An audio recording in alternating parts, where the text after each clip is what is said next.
ఒకసారి మీ family background చెప్పండి. I was born with a silver spoon in my mouth. And basically, it is also mining family. I don't have at least a steel spoon in my kitchen today. కాలక్రమేణా దెబ్బతిన్నాం వ్యాపారంలో, అంతా పోయింది. ఎంత ఏనుగు పడుకున్నా గుర్రవంత ఎత్తుమట్టుకుంటుంది, గాడిదంత లెవెల్కి దిగదు. అసలు మీరు నల్లకోటు ఎందుకు వేసుకోవాలనుకున్నారు? ఏ చెరువులో చేప ఆ నీళ్లు తాగాలి కాబట్టి.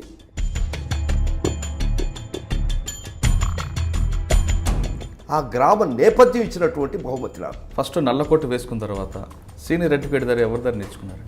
నేను ఏకలవ్య శిష్యుడిని. By default I came into the profession.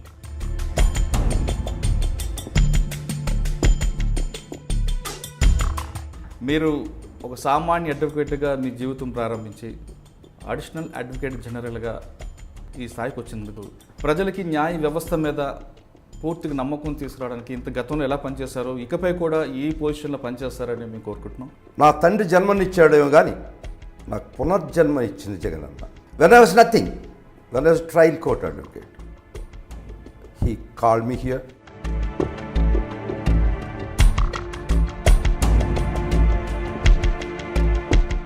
YSR గారి కుటుంబంతో ఎలా మీకు బంధం ఏర్పడింది? వైఎస్ భాస్కర్ రెడ్డి గారని వాళ్ళ చిన్నాయన గారు. చిన్నాయనకి నాకు పరిచయం తీసుకొచ్చి ఈ రమ్మగాడ్రా బుజ్జి అని చెప్పాడు జగన్. అప్పుడు జగన్ రెడ్డి గారితో నేను ఒకటే చెప్పాను, అన్న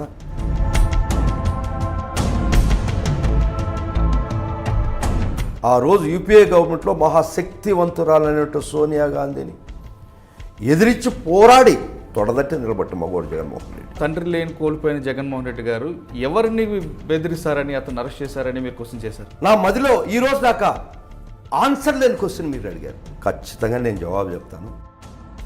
సారీ టు సే దట్.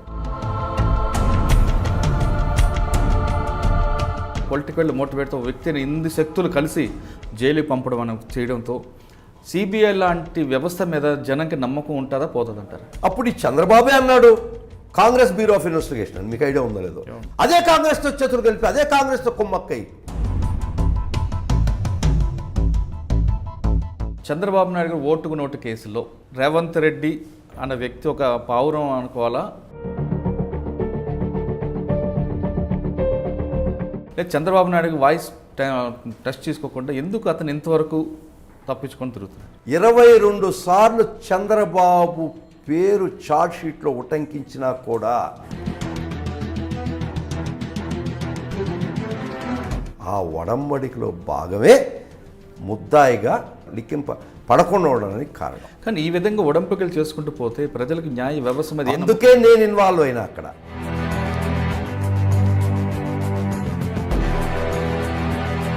అంటే పరిటాల శ్రీరామ్ గారిది ఏంటంటే 307 ఇష్యూ. వ్యవస్థ ఒక విధంగా భ్రష్టు పట్టించేశారు, చాలా దూరం భ్రష్టు పట్టించేశారు, బియాండ్ రిపేర్ భ్రష్టు పట్టించారు.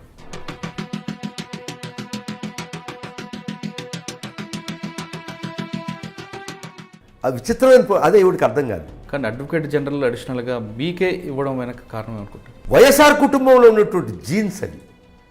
ఎవరైతే వాళ్ళతో ఉంటారో, ఎవరైతే వాళ్ళ కోసం ఉడతాపకి సహాయం చేస్తారో,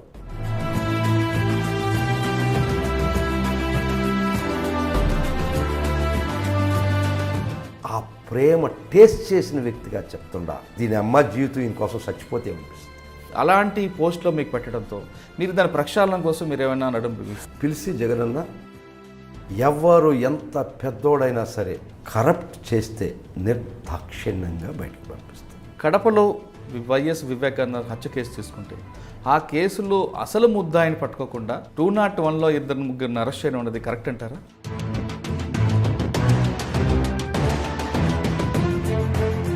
చంద్రబాబు పన్నటువంటి దుర్మార్గమైన కుట్ర కుతంత్రంలో భాగం ఇది. ఇప్పుడున్న ఈ ప్రొఫెషన్లో ఉన్న వాళ్ళకి మీరు ఇచ్చే అడ్వైజ్ ఏంటి?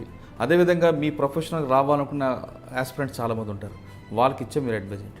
ఎప్పుడు ఎంతసేపు ఆడావు ఆట అనేది కాదు ఇక్కడికి వస్తుంది, గోలీ బద్దులో పడ్డదా లేదా అని question. Welcome to crime diaries.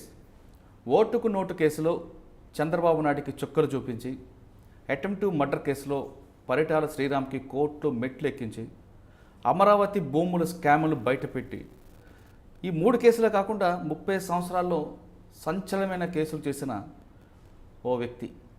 గతంలో అతను YSR party state legal cell president, ప్రస్తుతం additional advocate general Andhra Pradesh high court. పేరు పొన్నవోలు సుధాకర్ రెడ్డి గారు. ఈ వారం మన guest.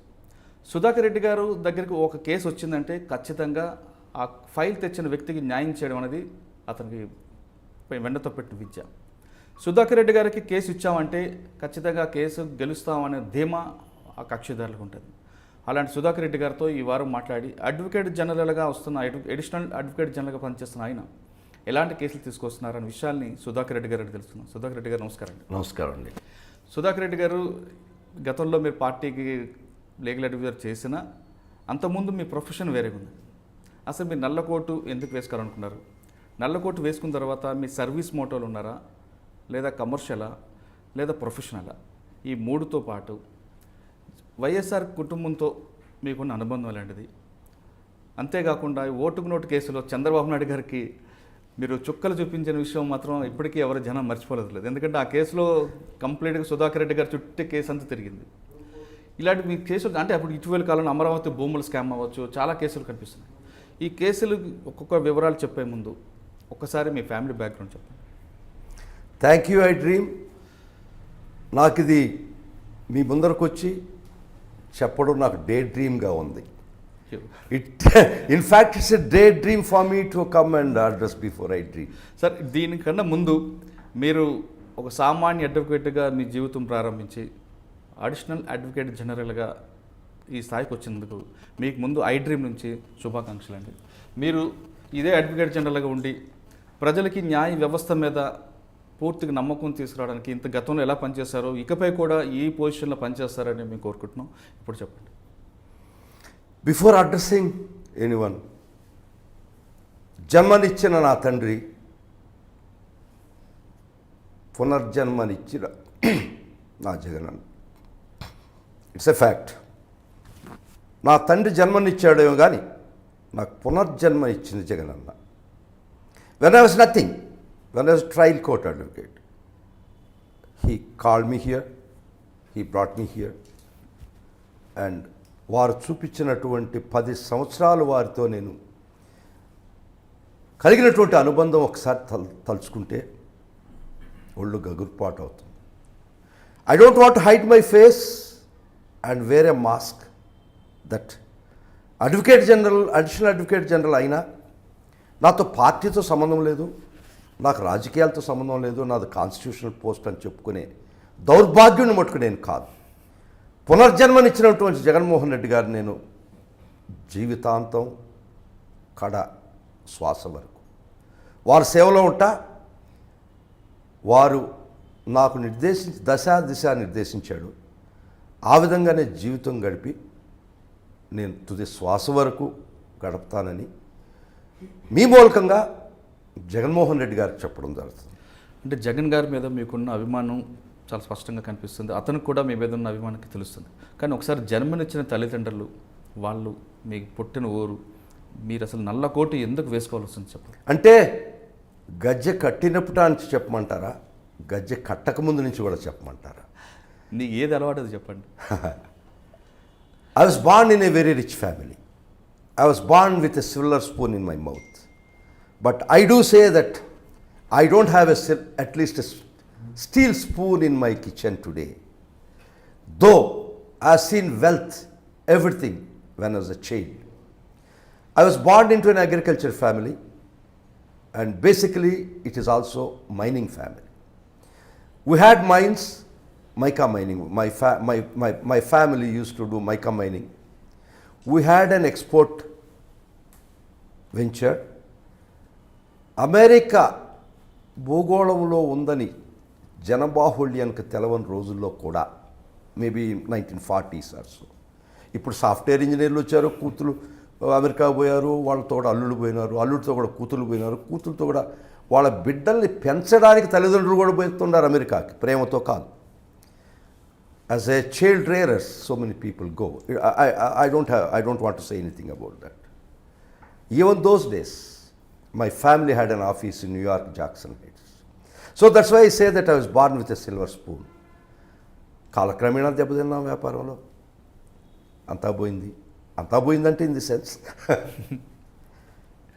Not to down, not to sky nose dived అంటే అట్లీస్ట్ రీజనబుల్లీ కంఫర్టబుల్ బతికేదానికి మటుకు ఉంది. Okay. I was not in streets and begging bowl.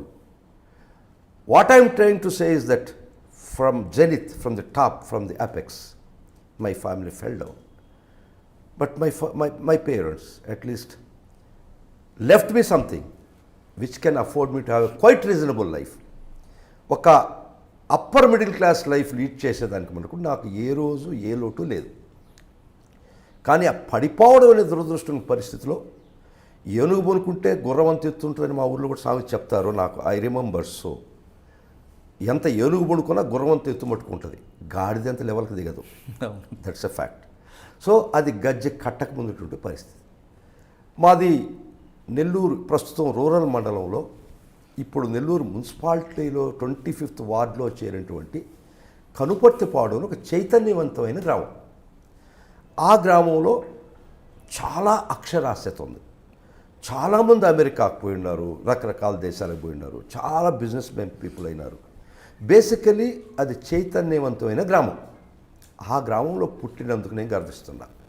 ఆ గ్రామంలో రెండో కోణం కూడా ఉంది. హైలీ ఫ్యాక్షస్ రిడల్ విలేజ్ అది. ఒక నెల్లూరు జిల్లాలో కనుపర్తిపాడు అంటే పులివెందల కడపకి ఎట్టుంటుందో, జమ్మలమూడుగు కడపలో ఎట్టుంటుందో అంతకన్నా ఫ్యాక్షస్ రిడల్ విలేజ్. ఆ నేపథ్యంలో పుట్టా. ఏ చెరువులో చేప ఆ నీళ్లు తాగాలి కాబట్టి నేను కూడా ఫ్యాక్షన్ బ్యాక్గ్రౌండ్ ఆ నేపథ్యంలో పెరగాల్సిన పరిస్థితి నా బాల్యం జరిగింది. అందుకనే చిన్నప్పటి నుంచి కూడా ఈ వృత్తి ప్యాషన్ ప్రవృత్తిగా తీసుకున్నాం. 154 అంటే ఏంది, 161 అంటే ఏంది, 162 అంటే ఏంది, సిఆర్పిసిలో ఒక కంప్లైంట్ ఎట్ రాయాలా, క్రాస్ ఎగ్జామినేషన్ ఎట్ చేయాలా, ఆర్గ్యుమెంట్ ఎట్ చేయాలని చిన్నప్పుడు చేపకి ఈత నేర్పించినటువంటి పరిస్థితికి ఎవరికి లేదు. ఆ విధంగానే లాలో నేను చిన్నప్పటి నుంచి ఒక ప్రావీణ్యత పొందినటువంటి ఆ గ్రామ నేపథ్యం ఇచ్చినటువంటి బహుమతి నాకు. ఓకే. ఆ ఫ్యాక్షన్ దీంట్లో కంప్లైంట్ రాయడం కానీ సెక్షన్స్ అన్నీ మీకు ఆటోమేటిక్గా అంటే పుస్తకాల చదవని సర్టిఫికేట్గా మీరు ఉన్నారు. ఒక మార్వాడి బిడ్డ 30 సంవత్సరాలకి నా మార్వాడి కాకుండా వాళ్ళ బిడ్డని పెళ్లి చేస్తే వాడికి తండ్రి అప్పుడు వ్యాపారం చెప్తాడు అప్పటి నుంచి. కానీ మార్వాడి పుట్టినటువంటి బిడ్డ 30 సంవత్సరాలకి 25 సంవత్సరాల నుంచి ఎక్స్పీరియన్స్ ఉంటుంది. ఎందుకంటే 5 సంవత్సరాల వయసులో కూడా వాళ్ళ తండ్రి గల్లా పెట్టుకాడ తీసిపోయి ఎట్ట వ్యాపారం చేయాలనో నేర్పించినటువంటి పరిస్థితి. అట్ట నేను ప్రాక్టీస్కి వచ్చే తలికే కూడా నేను 25 సంవత్సరాలు ప్రాక్టీస్కి వచ్చేసరికి నాకు 20 సంవత్సరాల ఎక్స్పీరియన్స్ అప్పటికే ఉంది. That's the reason for me to excel everybody. ఒక అర్థం కాని విషయం ఏంటంటే ఒక అడ్వకేట్ డిగ్రీ చదివి లా చదివి ఆయన పుస్తకాలు తెరిచి 30 సంవత్సరాలకి 60 సంవత్సరాలకి అప్పం బొట్లు అడ్డగోడ పట్టుకొని నిలబడితే అమ్మ అబ్బలకి ఆశ్చర్యం కలిగిందంట. నా పరిస్థితి అది కాదు. నా 30 ఏళ్ళు వచ్చేసరికి 25 సంవత్సరాల ఎక్స్పీరియన్స్ వచ్చేసి ఉంది. అది నోబడి నోస్ ఇట్. బికాజ్ ఆ గ్రామంలో పుట్టిన నేపథ్యం, ఆ గ్రామంలోని పరిస్థితులు, అవే మాకు టీచర్స్, అవే మాకు ప్రొఫెసర్స్. ఆ గ్రామంలో పుట్టిన మీరు ఒక అనుభవంతో మీరు చెప్తున్నారు. మీరు అంటే అప్పుడు ఫ్యాక్షనిజం ఏ విధంగా కనిపించుంటుందండి? అంటే రెండు వర్గాల మధ్య ఉన్న ఫ్యాక్షన్ ఇవి అంటే రెండు రకాలు కనిపిస్తుంటాయి ఫ్యాక్షన్ అంతే. ఒకటి వంశపారపరంగా వచ్చేది, రెండు ఆర్థిక పరమైన లావాదేవీల మీద. ఈ రెండిట్లో ఏది ఎక్కువగా మీ గ్రామంలో? ఇది గ్రామ పెత్తనం గురించి వచ్చినటువంటి విషయం. ఇక్కడ గ్రామంలో బడుగు బలహీన వర్గాలు, తాడితి పీడిత వర్గాలు, బడుగు బలహీన వర్గాలు, పెత్తందారి వర్గాలు 2 వర్గాలుగా ఉంటాయి. బడుగు బలహీన వర్గాల్ని తమ వైపు తిప్పుకొని పేదల్ని వీళ్ళ స్వార్థాలకు ఉపయోగించుకొని, పెత్తందారీ వర్గాలు 2గా చీలిపోయి, let me say it's bourgeois society. మీరు కమ్యూనిజం గురించి మాట్లాడకుండా, కానీ మా గ్రామంలో జరిగింది ఆర్థికమైనటువంటి పోరాటాలు కాదు. Let me be plain and honest. అవి పెత్తం కోసం 2 పెత్తందారీ కుటుంబాలు ఆధిపత్య పోరు మా ఊర్లో నడిచింది. రైట్. తరతరాలుగా మా తాతల కాడి నుంచి మా 2 తాతలు ఆ గ్రామంలో హత్యగా వెంపబడ్డారు. దానికి రిటాలియేషన్గా ఉండింది అనుకోండి, అది నేను ఓపెన్గా చెప్పకూడదు. అవును. ఆ యాక్షన్ రియాక్షన్లో ఆ గ్రామం నలిగిపోయింది. ఈరోజు అదృష్టం ఏంటంటే ఆ గ్రామంలో అది చాలా ప్రాక్సిమిటీ టౌన్కి ఉండి గ్రామం. ప్రతి ఒక్కరికి అణగారిన వర్గాలు కూడా ఎకరాలు, 2 ఎకరాలు, 3 ఎకరాలు, 10 ఎకరాలు ఉంటుంటే పరిస్థితి. అది విపరీతమైనటువంటి టౌన్కి మర్జ్ అయిన రేట్లు వచ్చిన తర్వాత ప్రతి ఒక్కరు కూడా ఈ నేపథ్యం నుంచి బయటపడిపోయి ఇప్పుడు చాలా ఈరోజు కనపర్తిపాడు గ్రామం అంటే చాలా సుఖశాంతులతో ఎవరి పని వాళ్ళు చేసుకుంటూ సంతోషం ఉండేటువంటి గ్రామంలో. మా గ్రామంలో పేదరికం లేదు, చాలా గర్వంగా చెప్తున్నాను. థ్యాచ్డ్ హౌస్ లేదు మా ఊర్లో, మా గ్రామంలో. ప్రతి ఇంచుమించుగా బడుగు 17 వర్గాలకు కూడా కార్లు ఉండేటువంటి పరిస్థితి. సమాజం నిజంగా మా ఊర్లోనే వర్ధిల్లింది. ఈరోజు కార్ల్ మార్క్స్ చెప్తున్నటువంటి సమాజం, ఏ పేదవాడు ఆకలితో చచ్చిపోకూడదు అన్నటువంటి కార్ల్ మార్క్స్ దృక్పథం ఈరోజు ప్రత్యక్షంగా మా గ్రామంలో పడుతుంది. ఎందుకంటే రియల్ ఎస్టేట్ వాల్యూలు పెరిగిపోయినాయి, అందుకని ఎవరు చదువుకున్నారు, చైతన్యవంతులు అయిపోయారు. నిజంగా ఈరోజు మా గ్రామం ఫ్యాక్షనేషన్ చాలా దూరంగా జరిగిపోయింది. ఈరోజు మా గ్రామం చాలా సంతోషంగా చెప్తున్నా, సుఖశాంతులకి ఆలవాలమైనటువంటి గ్రామం మా గ్రామం. ఈరోజు ఫ్యాక్షన్ నేపథ్యంలో వచ్చిన నేను సుధాకర్ రెడ్డి గారు ఫస్ట్ నల్లకోట వేసుకున్న తర్వాత సీనియర్ అడ్వకేట్ దగ్గర ఎవరి దగ్గర నేర్చుకున్నారు? నేను ఏకలవ్య శిష్యుడని. By default I came into the profession. నాకు ఇష్టం ఉండి ప్రొఫెషన్లో రాలేదు, తప్పనిసరి పరిస్థితి. మామూలుగా అందరికీ తెలుసు, బ్రైట్ స్టూడెంట్ ఇంజనీరింగ్కి వెళ్ళిపోతాడు, లేదా మెడిసిన్, జీవితంలో రెండే కోరుకుంటాడు. నాకు ఆ రెండూ రాలేదు కాబట్టి ఇంక నేను చేయగలిగే చదువు లేదు, వృత్తి లేదు. By default not to my liking ఈ వృత్తిలోకి రావడం జరిగింది. Once I came into that commitment, passion, ఆ ప్యాషన్ నా బ్యాక్గ్రౌండ్ యాడ్ అయింది. నిజంగా ఈ వృత్తిలో సమాజానికి చాలా చేయొచ్చండి. Rather than a doctor, an advocate is called a social engineer. Yes, mechanical ఇంజనీర్లు, సాఫ్ట్వేర్ ఇంజనీర్లు ఉంటారు, but an advocate is to be called according to me social engineer. ఈ సమాజంలో రుగ్మతలు, చట్టంతో నలిగిపోయేటువంటి ప్రజానీకం, అణగారినటువంటి గొంతులు, తన గొంతు వినిపించుకోలేనటువంటి చట్టం కోరల్లో ఇరుక్కోబోయినట్టు విలవల్లాడుతున్నటువంటి బడుగు బలహీన వర్గాలు, వారికి నిజంగా సేవ చేయదలుచుకుంటే, సహాయం చేయదలుచుకుంటే దీనికన్నా మించిన అద్భుతమైన వృత్తి నేను లేదని ఖచ్చితంగా భావిస్తున్నాను. సార్, ఫస్ట్ మీరు ఏకలవ్య శిష్యుడిగా నేను వచ్చేక ముందండి మా అన్న మధుసూదన్ రెడ్డి గారని ఆయన ప్రొఫెషన్లో ఉన్నాడు. మా అన్న ఆఫీస్లోనే చేరినాను నేను. సో అది నా సొంత ఆఫీసే. మా అన్న డే 1 నుంచి కూడా నాకు డే 1 ఆఫ్ మై ఎంట్రీ నాకు గురువుగా లేడు కానీ తండ్రిగా ఉన్నాడు మా అన్న. సో నాకు ఎవరు నేర్పలేదండి, చేప పిల్లకి ఈత నేర్పేది ఏంటండి. నేను ఆ నేపథ్యంలో వచ్చిన, అదే తాతకి దగ్గులు నేర్పడం అన్నట్లుగా నిజంగా అదే నాకు బలం, అదే నాకు ఈ వృత్తిలో వచ్చిన బలం. అంటే మీరు ఫస్ట్ కేసు ఎలాంటి కేసు తీసుకున్నారు? సివిల్ కేసు తీసుకున్నారా, క్రిమినల్? మోస్ట్లీ మాది క్రిమినల్ ఆఫీస్ అండి. ఈరోజు గుర్తుంది నాకు, మా అన్న 100 రూపీస్ ఫస్ట్ డే నేను కోర్టు వేసుకొచ్చిన రోజు మా ఆఫీస్లో ఇచ్చి ఒక attempt murder case bail argument anticipated bill చెప్పాను. 307 బాలకృష్ణారెడ్డి గారని సిపిఎం లీడర్గా ఉండేవాడు ఆయన. వారికి అక్కడ పక్కన విఆర్ కాలేజ్ పక్కన ఒక సాకల వీధి అంటే అక్కడ వాళ్ళకి గొడవలు జరిగి ఆయన టౌన్ హాల్లో ఒక నాటకం వేసి వస్తుంటే విఆర్ కాలేజ్ సెంటర్లో రాత్రి 1 గంటప్పుడు నరకడం జరిగింది. సో ఆ కేసు యాంటిసిపేటరీ బెయిల్ నాకు ముద్దాయిల తరఫున క్రిమినల్ సైడ్ ఇస్తే నాకు ఏం కూడా చెప్పలేదు, ఫైల్ ఇచ్చి ఆర్గ్యుమెంట్ చెప్పు అన్నాడు. I took it as challenge. Sanjay Rao గారని principal district judge, I remember his face.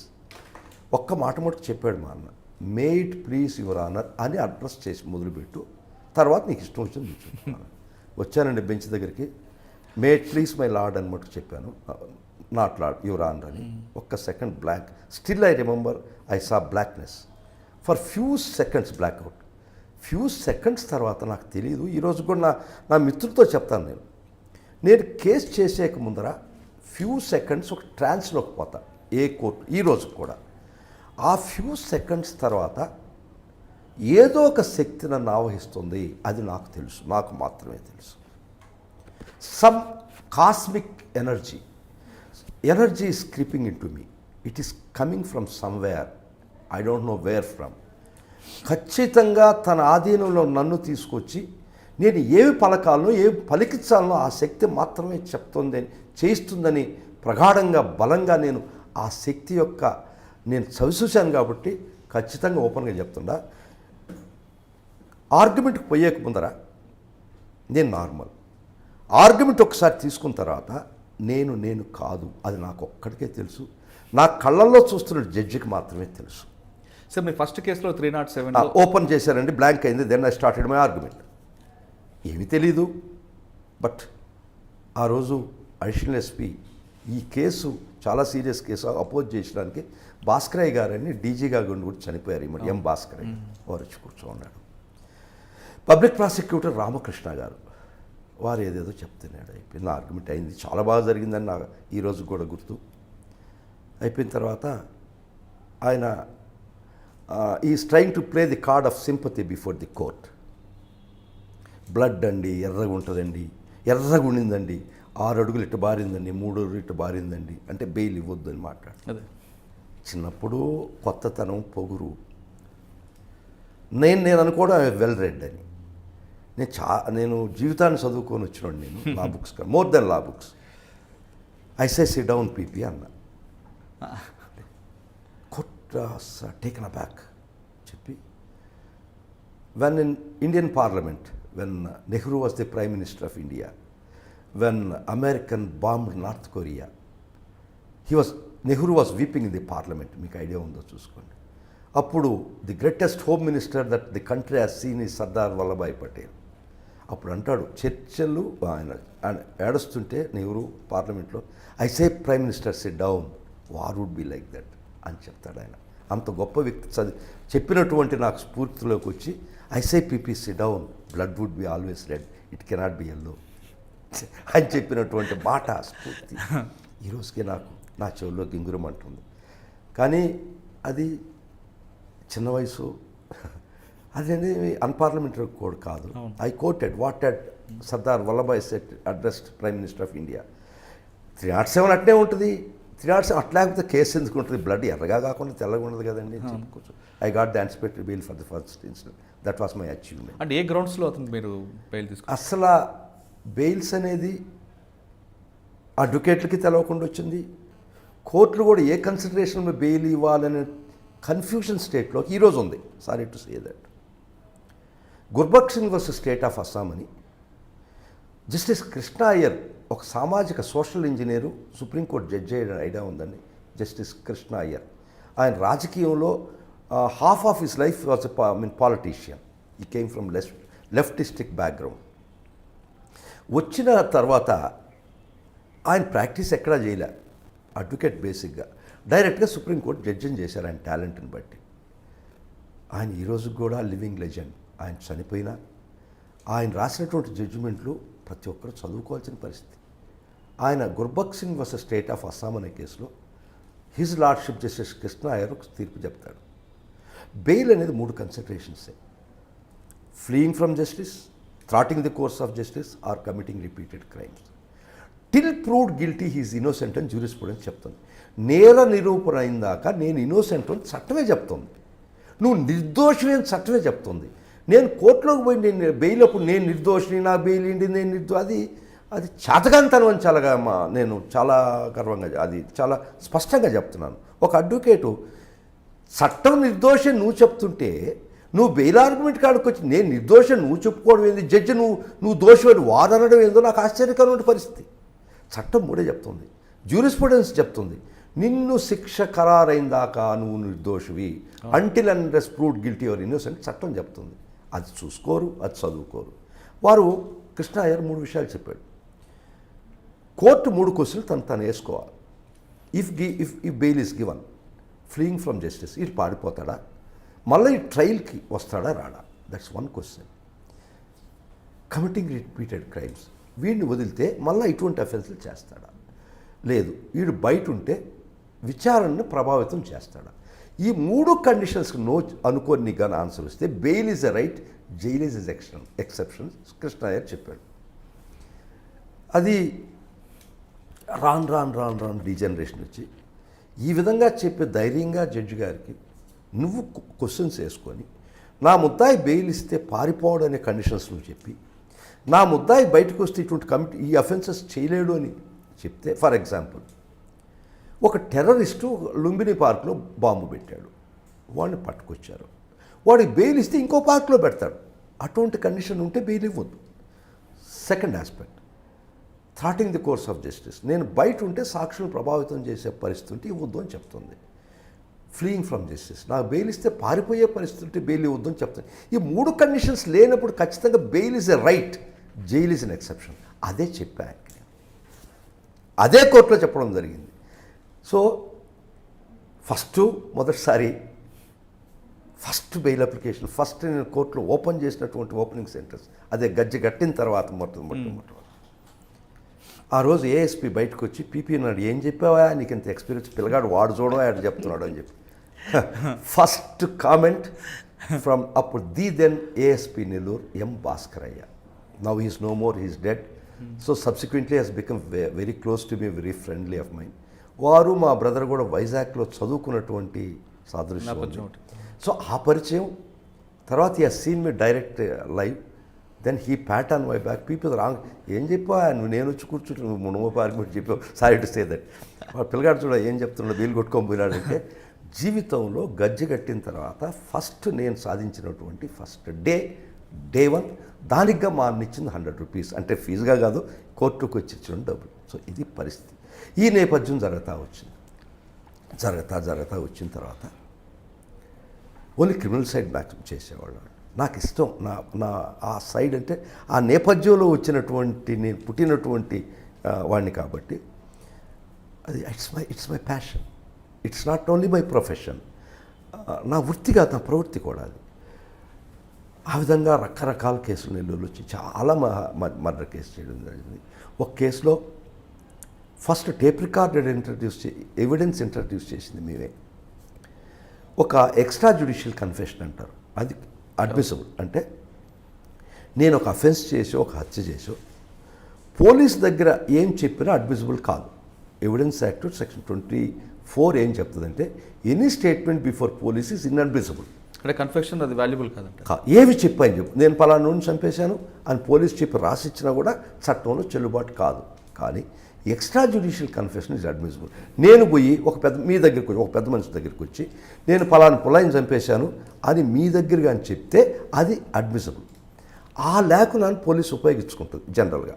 కానీ confession leading to discovery is admissible. అంటే నేను హత్య చేసేసాను, ఆ కత్తి పలానా వామిలో పెట్టాను, పలానా దగ్గర పెట్టాను, రండి చూపిస్తా అంటే సెక్షన్ 27 ఎవిడెన్స్ యాక్ట్ అడ్మిసిబుల్. మళ్ళీ అది just a bare confession before police is inadmissible as per law.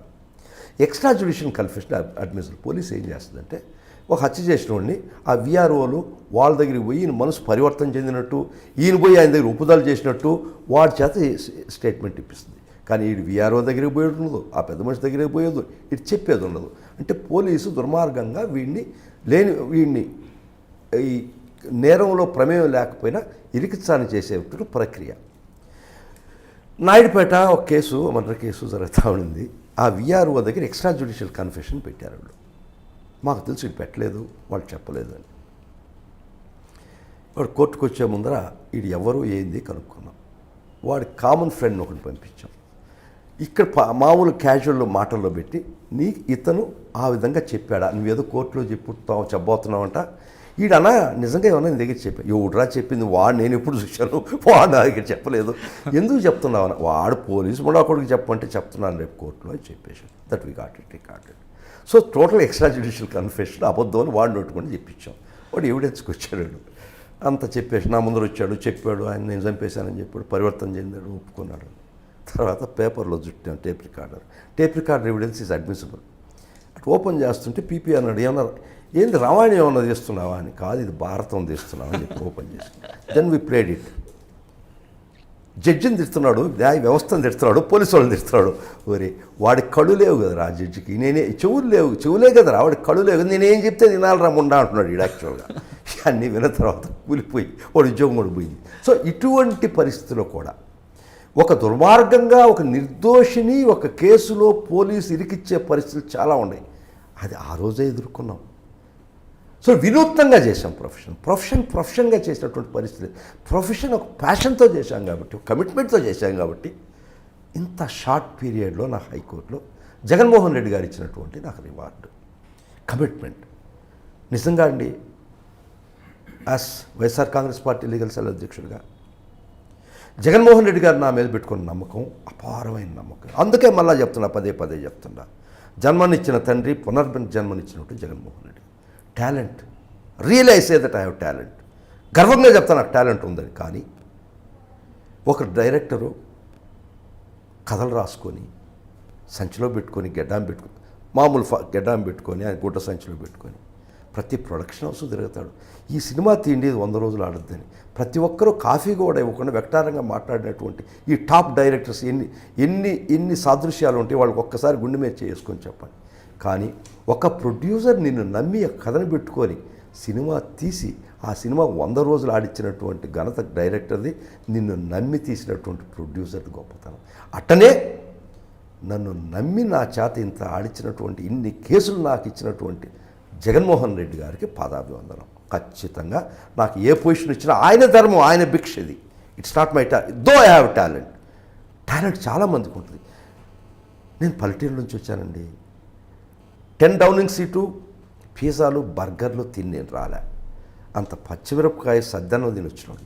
So నా భావం భాష it is down to earth. ఒక సామాన్యుడికి దగ్గరగా ఉంటుంది, సామాన్యుడి ఆలోచన దగ్గరగా ఉంటుంది, సామాన్యుడి భావాలు ప్రతిబింబించేటట్టు ఉంటుంది నాది.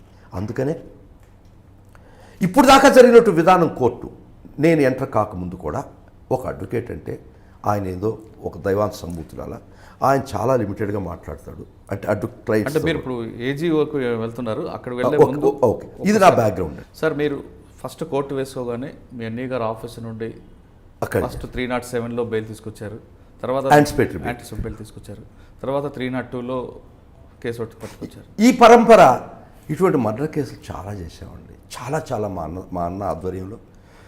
అక్కడ ఒక తిరుపతి వెంకట కౌలాల్ మాకిద్దరికి ఒక కాంబినేషన్ ఉండేదండి. మా అన్న క్రాస్ ఎగ్జామినేషన్లో ఎక్స్పర్ట్, నేను ఆర్గ్యుమెంట్స్కి ఎక్స్పర్ట్. అందుకని ఒక షేర్ చేసుకునేవాడు. క్రాస్ ఎగ్జామినేషన్ మటుకు మా అన్న చేసేవాడు.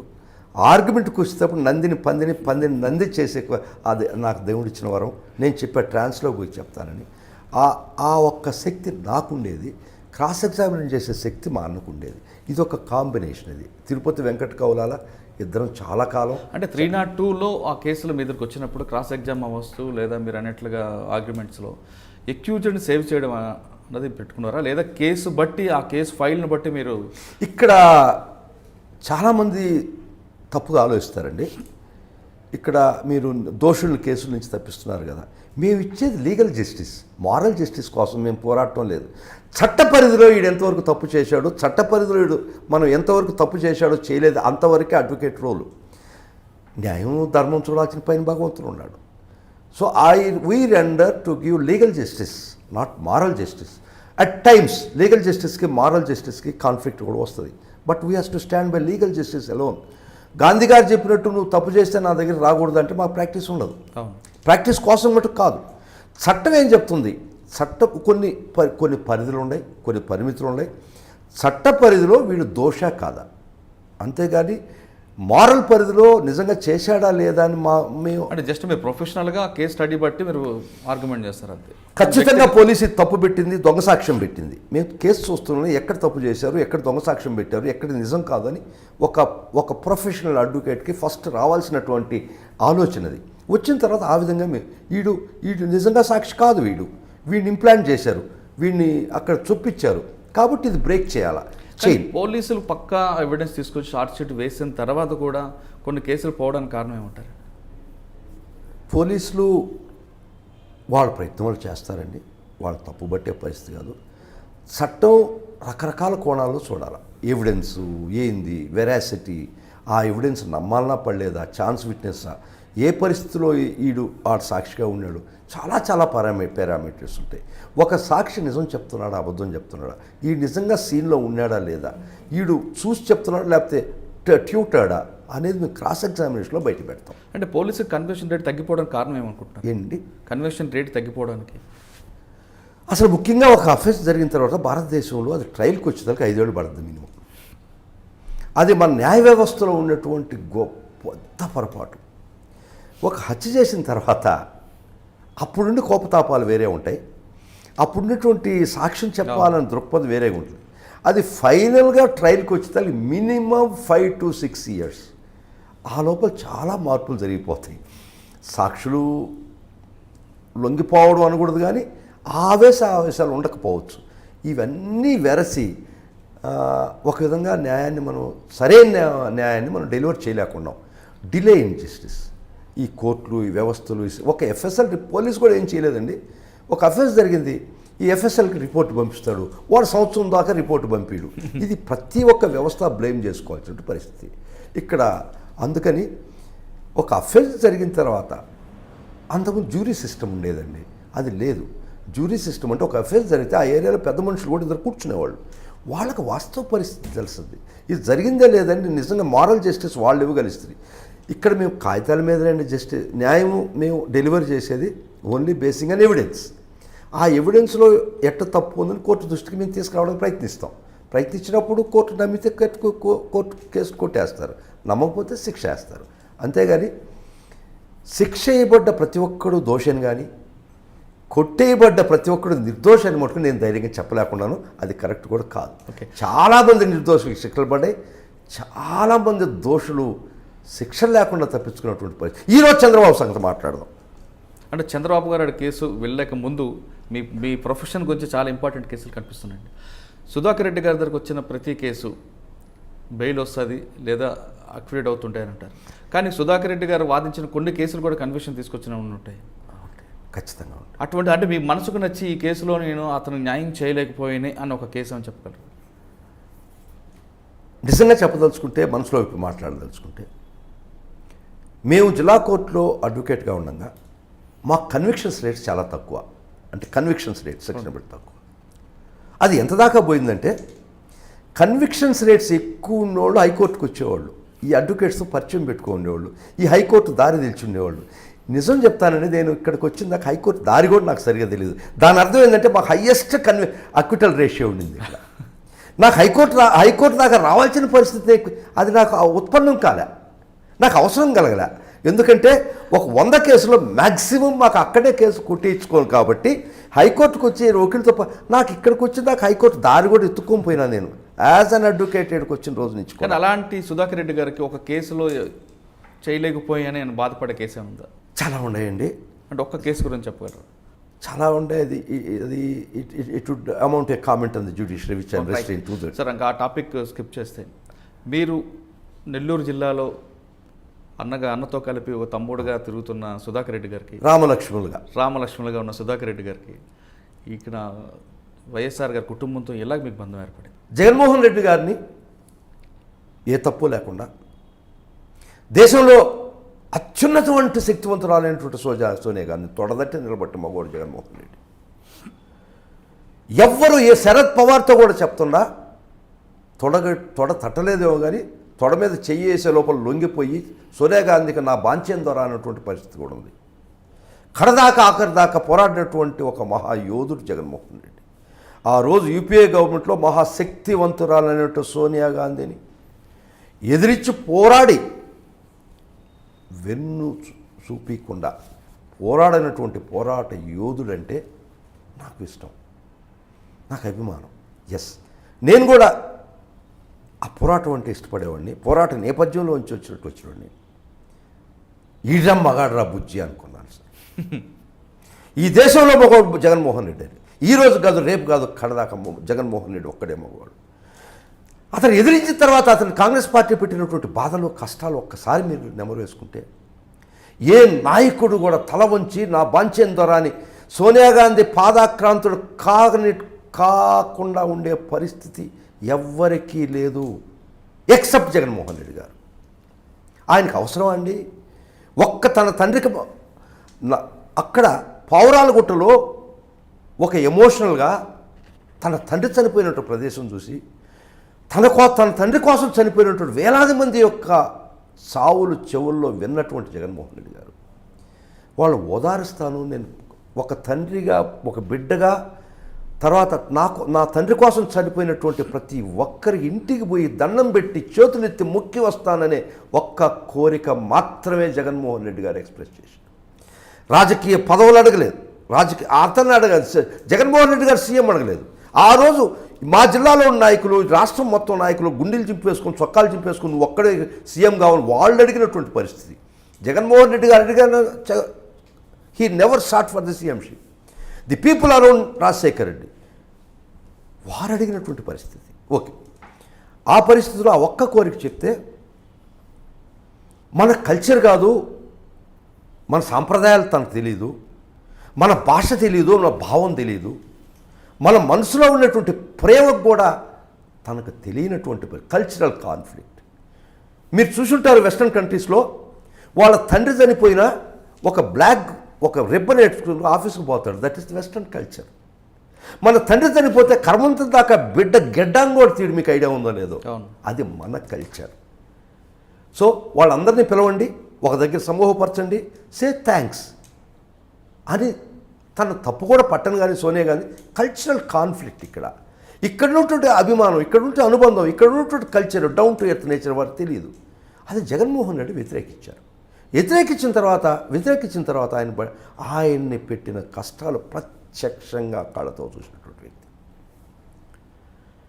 I had a roaring practice at Nellore.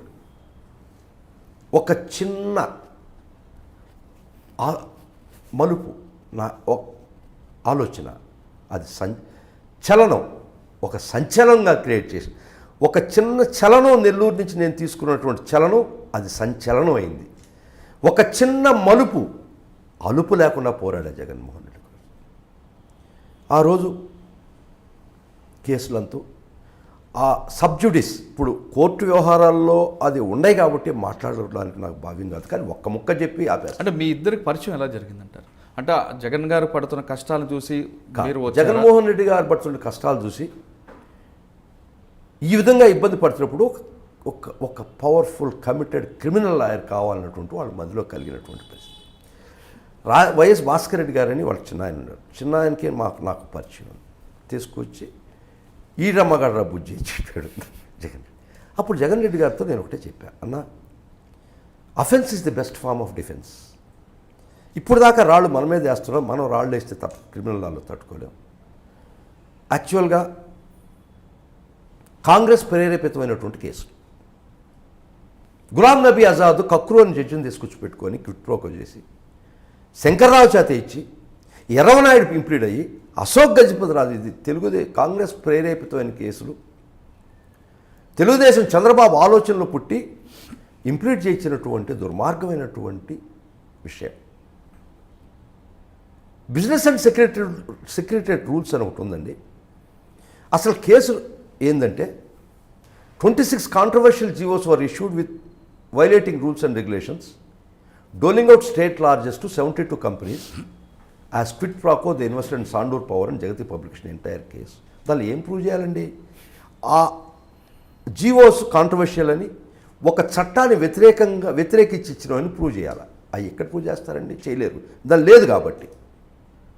సరే, బిజినెస్ అండ్ సెక్రటరేట్ అనేది బుక్ చూస్తే the author and father of the GO is the concern minister and secretary. తెలుసా అండి?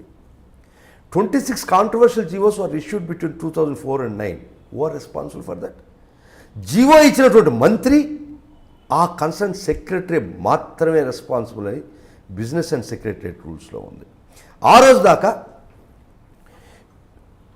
జీవో ఇచ్చినటువంటి మంత్రి సాక్షి, ఇచ్చినటువంటి సెక్రటరీ సాక్షి, ఆ జీవో ఇచ్చినటువంటి కంపెనీ ముద్దాయిగా చేసినటువంటి పరిస్థితి. నేను అడిగాను, నేను తీసుకున్న stand, the author and the father of the GO is the concern minister and secretary కదా, వాళ్ళని ముద్దాయి చేయకుండా జగన్మోహన్ రెడ్డి గారిని ముద్దాయి చేస్తారు. If you want to destroy Jaganmohan Reddy, destroy yourself first. Congress పార్టీకి నేను కూడా ఎదురు ఛాలెంజ్ చేస్తాను సోనియా గాంధీకి ఇచ్చినటువంటి మెసేజ్. నువ్వు జగన్మోహన్ రెడ్డి గారిని నాశనం చేయాలని ప్రయత్నిస్తే నీ కాంగ్రెస్ పార్టీని నాశనం చేసి ముందరకు రానిచ్చినటువంటి నేను ఇచ్చినటువంటి షీల్డ్, అదొక spark of thought. If you want to destroy Jagan Reddy, destroy yourself first అని చెప్పి, నా వల్లనే మంత్రులు జైలుకి పోయారు, నా వల్లనే సెక్రటరీ శ్రీలక్ష్మికి యూనిట్ జైలుకి పోయారు. కాబట్టి అప్పుడు చెప్పా, జగన్మోహన్ రెడ్డి గారి మీద మీ భస్మాసురస్తం పెట్టేక ముందు ఫస్ట్ మీ నెత్తిని మీరు పెట్టుకోండి. నేను కాంగ్రెస్ పార్టీకి ఇచ్చినటువంటి ఎరెక్ట్ చేసినటువంటి రోడ్ బ్లాకే కాంగ్రెస్ పార్టీ కిరణ్ కుమార్ రెడ్డి టైంలో మార్చి 12, 2012లో సుప్రీంకోర్టులో నేను చేసినటువంటి ఆర్గ్యుమెంట్ ప్రభావమే కాంగ్రెస్ పార్టీ వెనకం చేసినటువంటి ప్రభావం. ఒక దుర్మార్గంగా నిన్ను రాజకీయంగా ఎదుర్కొన్నటువంటి ఒక రాజకీయ నాయకుడిని నువ్వు కేసులు పెట్టి భయపెట్టి రాజకీయాల నుంచి విరమింపు చేసి లేదంటే నీకు పాదాక్రాంతం చేసుకోవాలన్నటువంటి ఒక దుర్మార్గమైన ఆలోచనకి వ్యతిరేకంగా పోరాడినటువంటి నేను ఒక సుధాకర్. సార్, మీరు చెప్తున్నట్లుగా జగన్ గారి మీద పెట్టిన పొలిటికల్ మోటివేట్ కేసుని మీరు చూసి భాస్కర్ రెడ్డి గారు మీకు పరిచయం చేయడంతో ఆ కేసుని ఆర్గ్యుమెంట్ చేశారంట. అవును.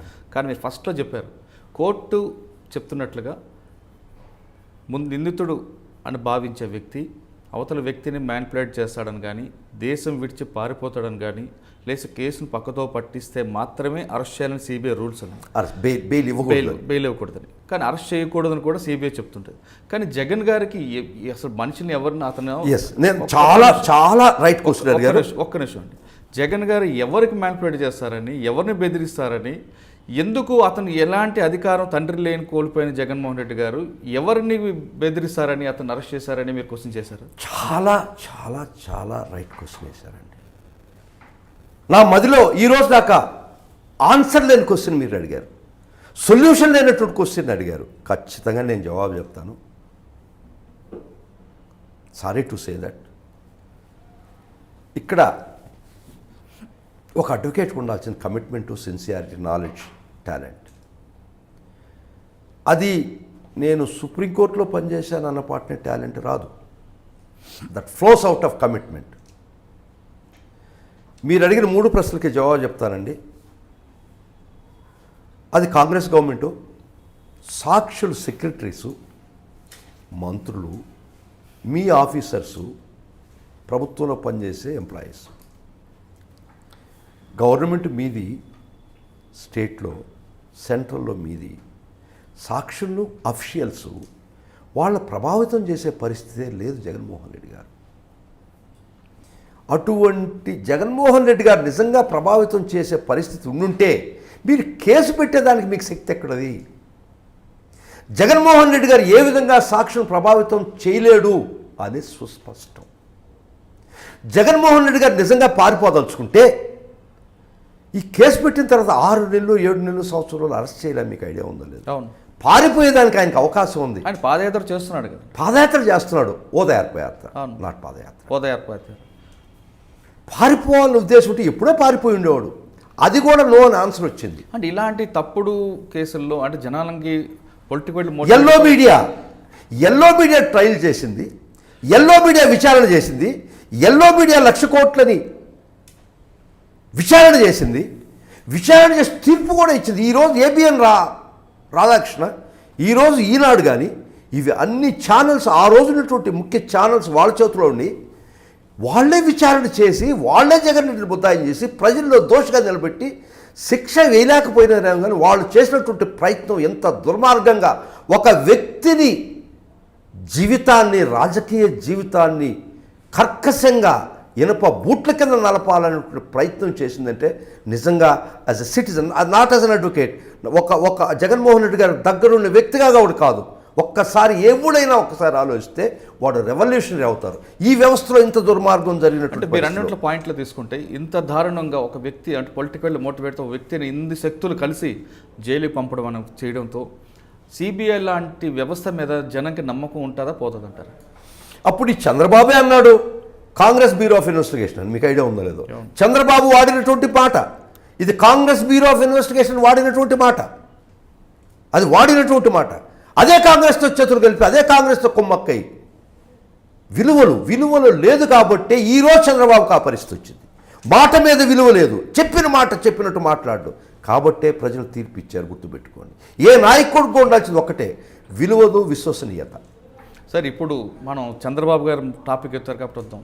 చంద్రబాబు నాయుడు గారు ఓటుకు నోటు కేసులో ఆ కేసు రేవంత్ రెడ్డి అన్న వ్యక్తి ఒక పావురం అనుకోవాలా, చంద్రబాబు నాయుడిని మనం ఏ విధంగా భావించుకోవాలి? ఆ రోజు జరిగిందండి, మహానాడు జరిగింది. నాకు ఆ కేసులో చాలా ఎక్కువ ప్రవేశం ఉంది. చంద్రబాబు నాయుడు ఈ రోజు కూడా నేను సుప్రీంకోర్టులో నిలబడా, ఏ రోజు కూడా ముద్దాయం చేస్తా, ఏ రోజు కూడా అతను శిక్ష జరిపించే ధైర్యం ఉంది. సుదీర్ఘమైనటువంటి పోరాటం నేను నాంది బలికా. జగన్మోహన్ రెడ్డి గారి స్ఫూర్తి వెన్ను చూపలా మడుగు తిప్పలా చెప్తా దాన్ని. ఆ రోజు మహానాడు జరగద్ది, ఎమ్మెల్సీని స్టీఫెన్సన్ కొనుక్కోవాలని స్టీఫెన్సన్ బయటపడ్డాడు. ఇంకో 5-6 ఆ కేసు గురించి దాన్ని ఎలాగ ఫైట్ చేస్తున్నారు చెప్పండి. ఆ కేసు వివరాలు ఆల్రెడీ సగం మంది జనం తెలుసు. చంద్రబాబు నాయుడు గారికి వాయిస్ శాంపిల్ ఎందుకు తీసుకోవడం ఆలస్యం అవుతుంది? ఏసీబీ కేసు పెట్టిన తర్వాత రేవంత్ రెడ్డి అరెస్ట్ చేయడం, ఛార్జ్షీట్ వేసి అక్కడితో చేతులు దులుపుకున్నారా, లేదా చంద్రబాబు నాయుడుకి వాయిస్ టెస్ట్ చేసుకోకుండా ఎందుకు అతను ఇంతవరకు తప్పించుకొని తిరుగుతున్నారు? చాలా కాంప్లికేటెడ్ క్వశ్చన్ అడిగారు, చాలా స్లిప్పరీ క్వశ్చన్ అడిగారు, కానీ ధైర్యంగా జవాబు చెప్తాను. అఫెన్స్ జరిగిపోయింది, మనవాళ్ళు బ్రీఫ్డ్ మీకు అందరికీ విన్నటువంటి, రాష్ట్రం దేశం మొత్తం విన్నటువంటి వాడు మనవాళ్ళు బ్రీఫ్డ్ అయిపోయిన తర్వాత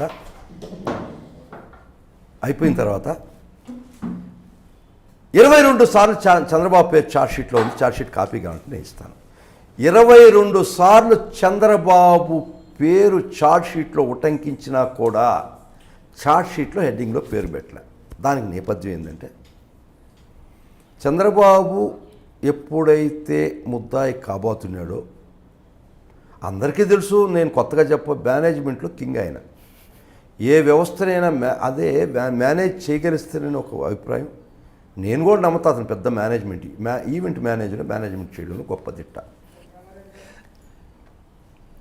స్ట్రింగ్స్ ప్రెస్ లాగాడు. కేసీఆర్కి కూడా మించిపోయినటువంటి పరిస్థితిలో ఢిల్లీ దర్బార్, power centre of the country, వద్దు ఇంక పేర్లే సమంజసంగా ఉండవు, ఒక రాజీ ఫార్ములాకి వచ్చాడు. రాత్రికి రాత్రి వెళ్ళిపోతా, తెలుగుదేశం పార్టీ షట్టర్స్ మూసేస్తా, ఇంకా ఇక్కడ రాజకీయాల్లో వేలు పెట్టను, 10 సంవత్సరాల మనకుండే హక్కు వదిలేసి వెళ్ళిపోతా రాష్ట్రం, ఇది కామన్ క్యాపిటల్గా. మనకి 50 సమ్ రేషియో ప్రాపర్టీస్ ఉన్నాయి. ఒక ఒడంబడిక జరిగింది. ఆ ఒడంబడికలో భాగం ఏంటంటే, ఈయన వెళ్ళిపోతాడు, ఆంధ్ర రాష్ట్ర ప్రజల హక్కుని కాలరాసి వెళ్ళిపోయినటువంటి పరిస్థితి. అక్కడ ఏమీ లేదు. సెక్రటరియట్ ఎంప్లాయీస్ ఎంతమంది బాధ పెట్టారు. ఇతని వ్యక్తిగత స్వార్థం కోసం ఇతను రాత్రి ఒడంబడికలో భాగం పారిపోతాను, తెలుగుదేశం షట్టర్ సైడ్ మూసేస్తాను, అన్నీ వదులుకొని వెళ్ళిపోతాను, కానీ నన్ను ఒక్కడిని వదిలేయమన్నటువంటి ఒడంబడిక. ఆ ఒడంబడికలో భాగమే ఛార్జ్షీట్లో 22 సార్లు చంద్రబాబు పేరు ఉన్నా కూడా ముద్దాయిగా ఆయన పడకుండా ఉండడానికి కారణం. కానీ ఈ విధంగా ఒడంపికలు చేసుకుంటూ పోతే ప్రజలకు న్యాయ వ్యవస్థ మీద అందుకే నేను ఇన్వాల్వ్ అయినా అక్కడ. ఇది మీ ఇద్దరి మధ్య పెద్ద మనుషులు ఒడంబడిక కాదు, చట్టం ఒకటి ఉందని చెప్పి నేను వచ్చిన అక్కడికి నేను ఇన్వాల్వ్ అయినా. ఎమ్మెల్యే రామకృష్ణారెడ్డి గారు, ఇప్పుడు ప్రజెంట్ ఎమ్మెల్యే మంగళగిరి ఆళ్ళ రామకృష్ణారెడ్డి గారు కూడా వీరోచిత పోరాటంలో ఒక వీరుడు. ఆయన నేను కలిసి చాలా పోరాటంలో భాగమే. నాకు స్ఫూర్తి ఆయనే. ఒక పోరాటానికి మార్గదర్శకం నేర్పించినటువంటి నా గురుతుల్యుడు ఆళ్ళ రామకృష్ణారెడ్డి గారు. వారంటే నాకు ప్రత్యేకమైనటువంటి ప్రేమాభిమానం. ఎందుకంటే కలిసి పోరాడాం. అంటే మీ ఇద్దరు పోరాటంలో ఫైనల్గా చంద్రబాబు నాయుడు గారు బయటపడతారా, లేదా అతను కూడా జైలుకి వెళ్ళి? ఖచ్చితంగా ముద్దాయం చేసాం. చెప్తాను నా నేపథ్యం. ఎప్పుడైతే ఒడంబడికలు చట్టపు వ్యతిరేకంగా ఉన్నాయి, మేము ఇన్వాల్వ్ అయినాం. నేను ఏసీబీ కోర్టులో సెక్షన్ 210 సిఆర్పిసి కింద కేసు వేయడం జరిగింది.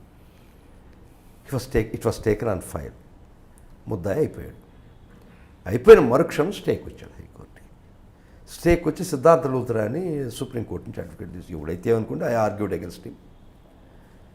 అది ఏ విధంగా క్వాష్ అయింది అనేది చెప్పకూడదు. నో, క్వాష్ లీగల్గా that was quashed. Then we went to supreme court. Now that is pending before the supreme court. SLP ఉంది. ఆ ఎస్ఎల్పి అది ఎప్పుడో వాయిదా విచారణకు వచ్చి ఉండాల్సింది. అంటే కొన్ని వేల కేసులు ఉంటాయి కదండి సుప్రీంకోర్టులో. కాదు మాది కూడా maybe within 1 month or so that would come అంటే ఫర్ ఎప్పటికైనా చంద్రబాబు నాయుడు గారు కోర్టు మెట్లు ఎక్కడం ఖాయం అంటారు. ఖచ్చితంగా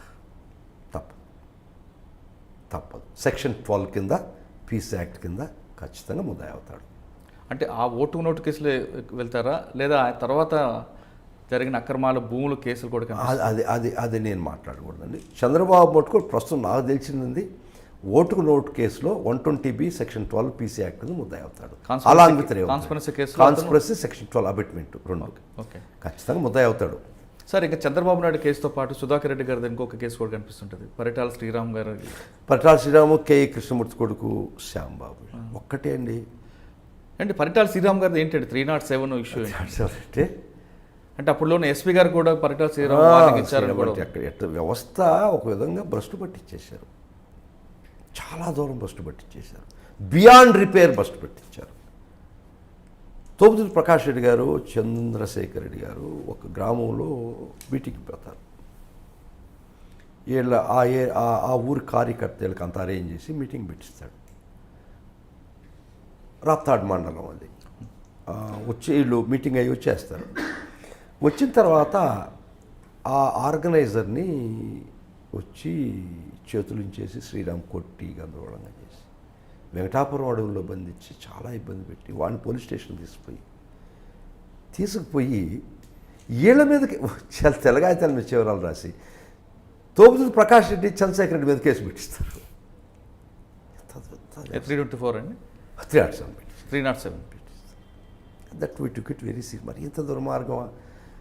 కొట్టినోడు చేతులతో కొడితే 307 వస్తుందా, 324 వస్తుంది? అసలు ఇంజరీ ఇవ్వలేదండి 307కి. అది విచిత్రమైన అదే ఇవిడికి అర్థం కాదు. 324కి ఇంజరీ ఉండాలా, 326 ఫ్రాక్చర్ ఉండాలా, 307కి అసలు ఇంజరీ పడలే. అంటే 307 జనరల్గా అసలు ఇంజరీ కూడా పడలేదు. ఇంజరీ కూడా పడలేదు 307కి. నేను ఒక కత్తి తీసుకుంటానండి, ఇట్టంట మిమ్మల్ని అంటే my intention was to chop off your head. మీరు తప్పించుకుంటారు, మీకు ఇంజరీ ఏ గీత కూడా జరగదు. Still I'm liable for 307. ఒక రివాల్వర్ తీసుకుంటా, ఇటు కాలస్తా, మీకు తలవకుండా పక్కన తగులుతుంది. అది మీకు ఇంజరీ లేదు కదా, స్టిల్ ఐఎమ్ లైబుల్ ఫర్ 307. అందుకని 307కి ఇంజరీ పడలే, intention, attempt to commit murder. So my intention, నిన్ను చంపాలని ఉద్దేశం ఉండాలి కానీ దెబ్బ తగలాలని ఉద్దేశం లేదు. 324కి దెబ్బ తగలాలా, 326 ఫ్రాక్చర్ ఉండాలా, అంతకన్నా హయ్యర్ సెక్షన్ గాయం ఉండాల్సిన పని లేదు. అది చట్టంలో లార్డ్ మెకాలే రాసినటువంటి. అంటే వెపన్ ఉంటేనే 307 వస్తుందా? వెపన్కి సంబంధం లేదు, ఇంజరీ సంబంధం లేదు. నా ఇంటెన్షన్ టు కిల్ యూ. అంటే మనం ఒక వ్యక్తిని చంపాలని ఉద్దేశం, అది కొన్ని కారణాల వల్ల. గొంతు పిసికే టైంలో కూడా చంపొచ్చు అనేది కూడా మన ఇంటెన్షన్. ఈ లోపల గొంతు పిస్తున్నప్పుడు వారు వచ్చారనుకోండి పక్కన, వారిని చూసి మీరు ఆపేశారనుకోండి, వారు లేకపోతే మీ ఇంటెన్షన్ చంపాను కదా, ఆ ఉద్దేశం చూపించగలిగితే 307. ఓకే, 307కి ఇంజరీ కూడా పడలేదు. Intention to cause your death. So ఈ నేపథ్యంలో చాలా ప్రలోభాలు కూడా నాకు చూపడం జరిగింది. ముఖ్యంగా సదావర్తి భూమిలోని పెద్ద ఇష్యూ జరిగింది. 400 చిల్లర ఎకరాలు రాజా వెంకటాద్రి నాయుడు అని ఒక మహానుభావుడు అమరావతిలో ఆ శివాలయం కట్టించి పేద బ్రాహ్మణ విద్యార్థులకి వైదిక విద్య నేర్పించేదానికి మెడ్రాస్లో 400 చెన్నై, అప్పుడు మెడ్రాసు, ఇప్పుడు చెన్నై, చెంగల్పట్టు తాలూకాలో 400 చిల్లర ఎకరాలు రాసిస్తాడు ఆయన. దాని మీద వచ్చిన ఐవర్స్ ఇన్కమ్ పేద బ్రాహ్మణ విద్యార్థులకి వైదిక విద్య నేర్పించాలి, ఇది ఉద్దేశం. అవి కాలక్రమేణా కరిగిపోయినాయి, ఎవరెవరు ఆక్యుపై చేశారు. అంటే ఇక్కడ ఉండే ట్రస్ట్ దాని మీద ఏం కేర్ తీసుకోలేదు కాబట్టి. ఓకే సార్, 86 ఎకరాలు ఈరోజు కూడా ఇంటాక్ట్గా ఉంది. ఓఎంఆర్ రోడ్లో సత్యభామ యూనివర్సిటీకి ఎదురుగా ఉండేటువంటి 86 ఎకరాల పొలం. అది కార్డ్ వాల్యూ 20 కోట్లు ఉంది, అంటే సబ్ రిజిస్టర్స్ వాల్యూ 20 కోట్లు, మార్కెట్ వాల్యూ 30 నుంచి 40 కోట్లు ఉంది ఏకరు. అటువంటిది ఎకరా 22 లక్షల రూపాయల లెక్కన, ఇంచుమించుగా 30-40 కోట్లు ఎకరా చేసేది 22 లక్షల లెక్కన బినామీలు పెట్టుకొని కాపు కార్పొరేషన్ చైర్మన్ ద్వారా పాటించుకున్నారు. 86 ఏకర్ 22,86,000 ఏకర్స్. మరీ ఘోరం, 2,000 కోట్ల స్కాము, చిన్న పని కాదు కదండి. ఎవరో పాప పేద బ్రాహ్మణులకు ఇచ్చినటువంటి విద్యార్థులకు ఇచ్చినటువంటి భూమి అప్పళంగా కొట్టేస్తున్నప్పుడు రామకృష్ణారెడ్డి గారు ప్రజెంట్ లోకేష్ను ఓడించినటువంటి లోకేష్ మీరు ఎలక్షన్లో ఓడించారనుకున్నారు, జీవితంలో కూడా ఓడించాడు రామకృష్ణారెడ్డి. మీకు ప్రజలకు కోపడేది ఎలక్షన్లో ఓడించాడు మనం మంగళగిరిలో అనుకోబాకండి. ప్రతి అంశంలో లోకేష్ను ఓడించున్నాడు, ఇంక్లూడింగ్ ది సదావర్తి భూములు. సో ఈ పరిస్థితిలో ఆ రోజు అన్నాడు 27,500 కోట్లు మేము కట్టే రోజు ఇన్కమ్ ట్యాక్స్ రేట్ చేసిస్తాను అన్నాడు. ఎవరు? లోకేష్. మీరు డబ్బుదే అండి, ఎట్ట కడతారో చూస్తాం, కోర్టు మాకు 27,500 కోట్లు కట్టమంటే మేము కట్టాం, అది వేరే విషయం. ఇన్కమ్ ట్యాక్స్ రేట్ చేస్తామని కూడా ఓపెన్గా లైవ్లో చెప్పినటువంటి పరిస్థితి. కాబట్టి ఈ లోకేష్ని జీవితంలో చాలాసార్లు ఓడించాడు. ఇది మొట్టమొదటిసారి మటు కాదు, ప్రజలు అనుకునేది ఇక్కడ ఓడించాడు అనుకుంటున్నాడు, కానీ చాలాసార్లు ఓడించాడు లోకేష్. ఓట్లతో ఓడించడం కాదు, పోరాటంతో ఓడించాడు. ఎక్కడైతే చాలా విషయాల్లో ఎదురుంటి పోరాడినటువంటి మా పార్టీలో అతను కూడా పెద్ద యోధుడండి. వైఎస్ఆర్ కాంగ్రెస్ పార్టీలో అవిశ్రాంతమైనటువంటి కృషి చేసి ఒక పోరాట యోధుడిగా నిలబడినటువంటి నా సోదరుల సమానమైనటువంటి. అంటే ఇప్పుడు ఈ భూముల కేసులో ఏ విధంగా మీరు దాన్ని 33,000 ఎకరాలు ల్యాండ్ పూలింగ్లో తీసుకున్నాడండి రాజధాని 29 గ్రామాల్లో. 35,000 ఎకరాలు ల్యాండ్ అక్విజిషన్ ట్రై చేశాం, ఒక్క ఇంచి కూడా తాకనీలే. దానిలో మాకు రకరకాల ప్రభావాలు, అది ఓపెన్గా should not say we resisted. నిజంగా ఆ టెంప్టేషన్ మేము రెసిస్ట్ చేశారంటే నేను ఖచ్చితంగా గొప్పోడిని, మా రామకృష్ణారెడ్డి గారు గొప్పోడని ఖచ్చితంగా అనుకుంటున్నానండి. ఎన్ని ప్రలోభాలు, ఎన్ని గొడవలు, అధికారం వాళ్ళ చేతిలో ఉంది. అదేదో ఇంగ్లీష్లో చెప్తారు, మర్చిపోయినాను.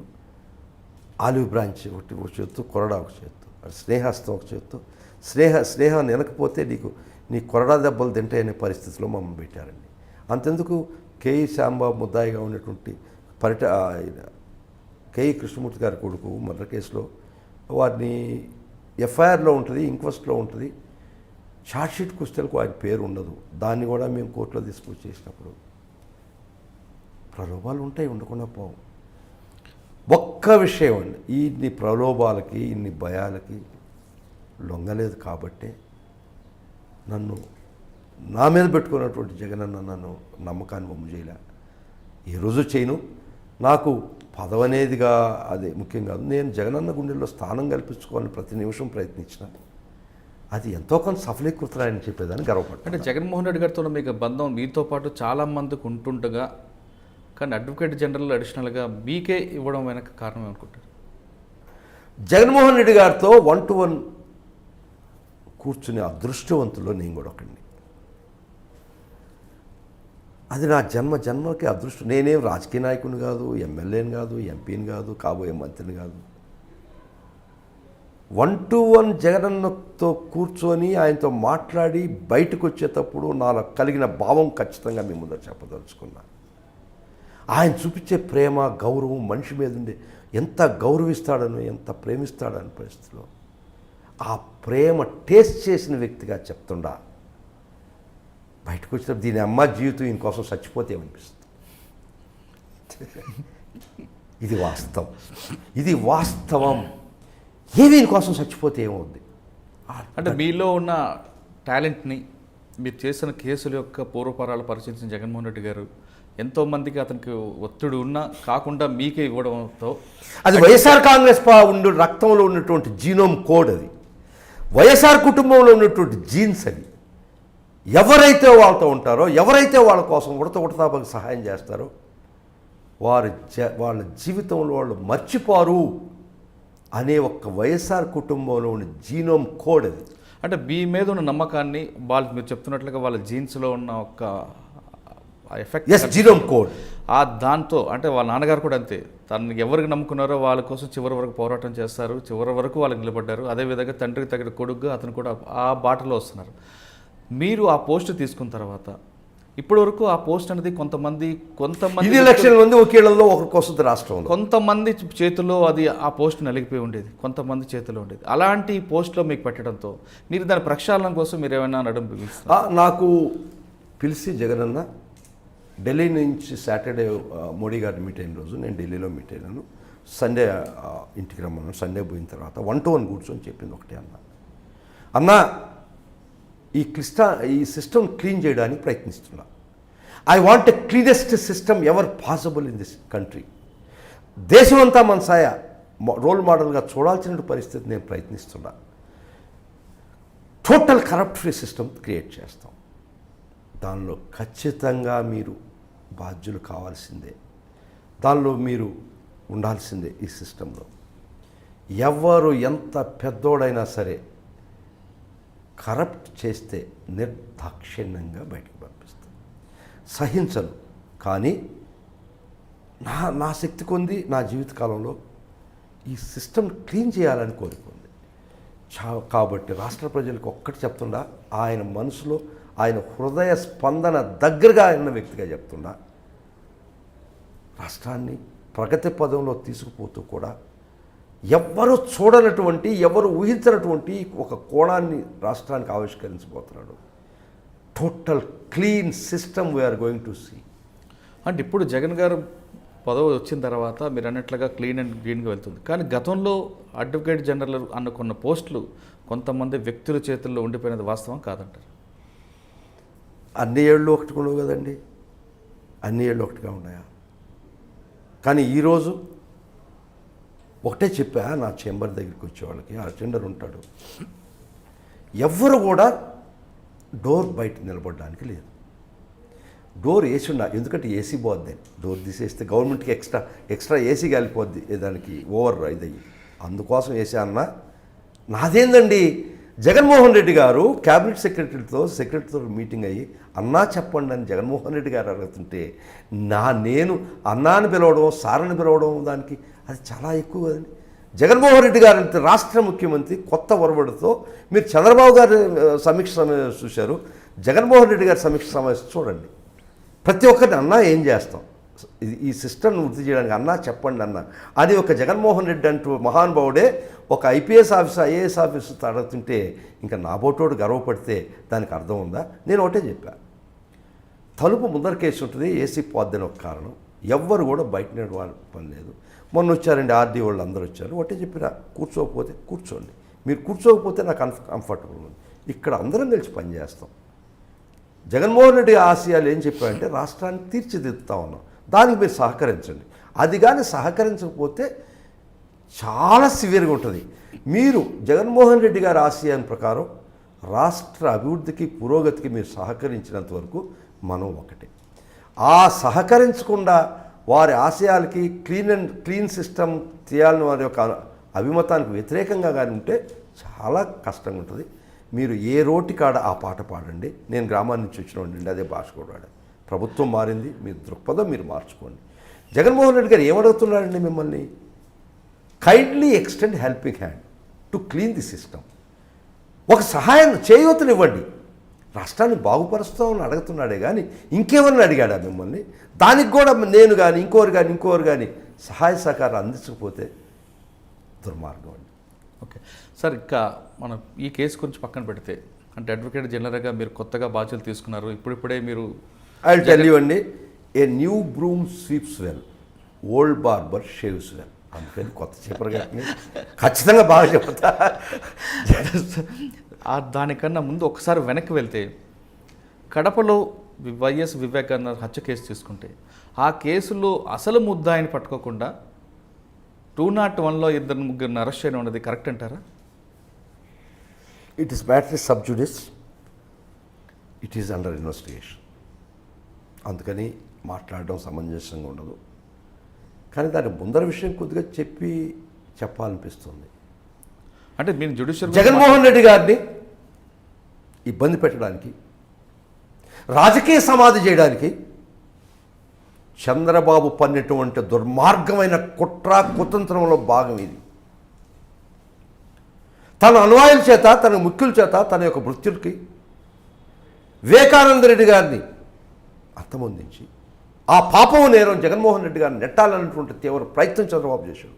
నేను దీన్ని తప్పక చెప్తా. ఈ ప్రభుత్వ పెద్దలు జగన్మోహన్ రెడ్డి గారిని రకరకాల ఇబ్బంది పెట్టాలనే ప్రయత్నంలో ఇది ఒక ప్రయత్నం.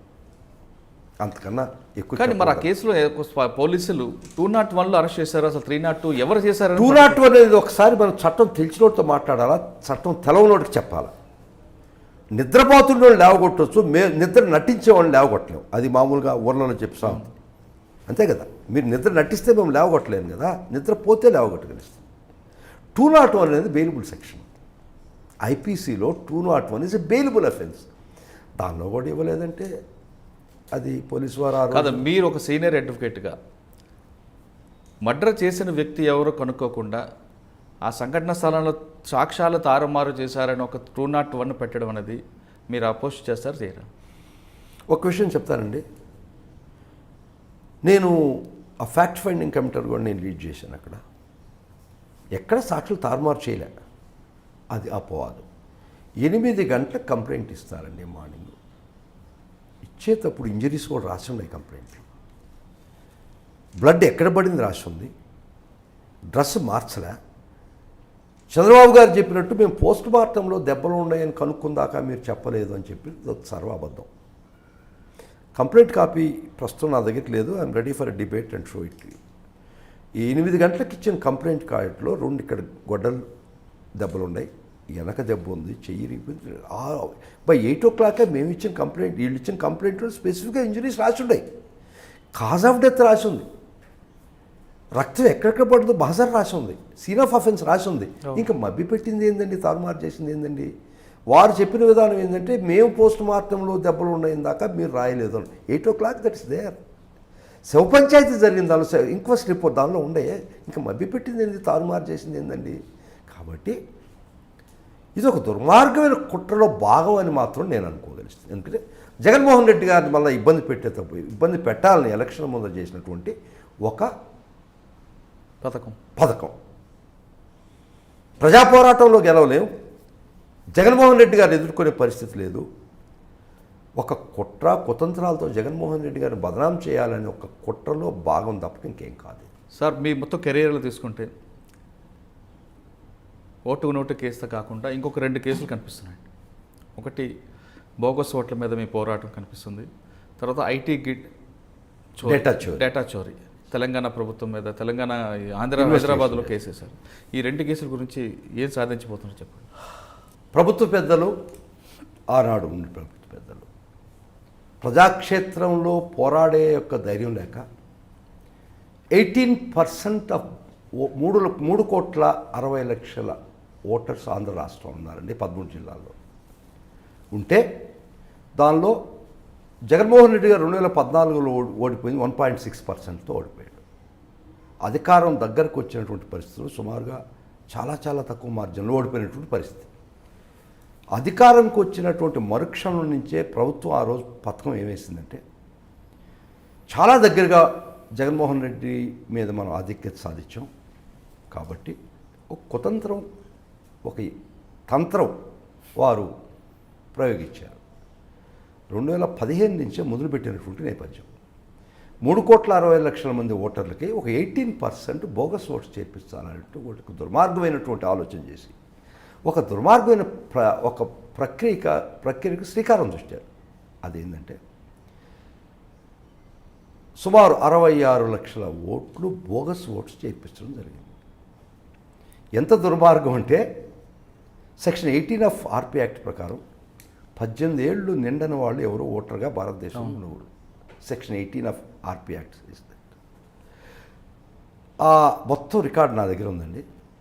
ఒక చిన్న ఎగ్జాంపుల్, నెల్లూరు కాన్స్టిట్యుయెన్సీలో, అర్బన్ కాన్స్టిట్యుయెన్సీ నెల్లూరులో ఒక ఓటర్ సంగతి చెప్తాను. ఒక ఆడపిల్ల పాప, ఏజ్ 1 year, మ్యారీడ్, ఆమె ఓటర్. ఇది పక్కన పెడితే 250 సంవత్సరాలు ఓటర్స్ వయసు ఆంధ్ర రాష్ట్రంలో, 350 సంవత్సరాలు, 450 సంవత్సరాలు శాతవాహన పీరియడ్, ఔరంగజేబ్ పీరియడ్. అది 2017 సంవత్సరాల వయసు, 2018 సంవత్సరాల వయసు ఓటర్లు ఆంధ్ర రాష్ట్రంలో ఓటర్లుగా ఉండాలి. అంటే క్రీస్తు సమకాలికులు. 2018 సంవత్సరాలు అంటే క్రీస్తు పుట్టినప్పుడు వీళ్ళు కూడా పుట్టారు. ఔరంగజేబు, శాతవాహనులు, శ్రీకృష్ణదేవరాయల టైంలో ఓటర్లు కూడా ఆంధ్ర రాష్ట్రంలో ఇంకా బతుకున్నారు ప్రభుత్వ ప్రకారం. వాళ్ళు ఓటర్లు అయి ఉండరు. నేను ఒకటే అడిగా కోర్టులో పిల్లేసి, నాకు ఈ కేసు వద్దండి, విత్డ్రా చేసుకుని వెళ్ళిపోతాను. 2000 సంవత్సరాలు ఒక మనిషి బతికినటువంటి మనిషిని తీసుకొచ్చి కోర్టులో పెట్టండి, వాళ్ళ ప్రకారం బతికున్నాడు కదా ఓటరు, వాళ్ళ జీనోమ్ కోడ్ నేను డీకోడ్ చేసుకుంటా. ఒక మానవుడికి 2000 సంవత్సరాలు బతికే అదృష్టం నేను జీనోమ్ కోడ్ డీకోడ్ చేసుకొని మానవాళికి ఒక అద్భుతమైనటువంటి అవకాశం ఇస్తా, వాళ్ళని తీసుకొచ్చి ప్రొడ్యూస్ చేయండి అని జడ్జి గారిని అడిగిన, చీఫ్ జస్టిస్ని అడిగిన.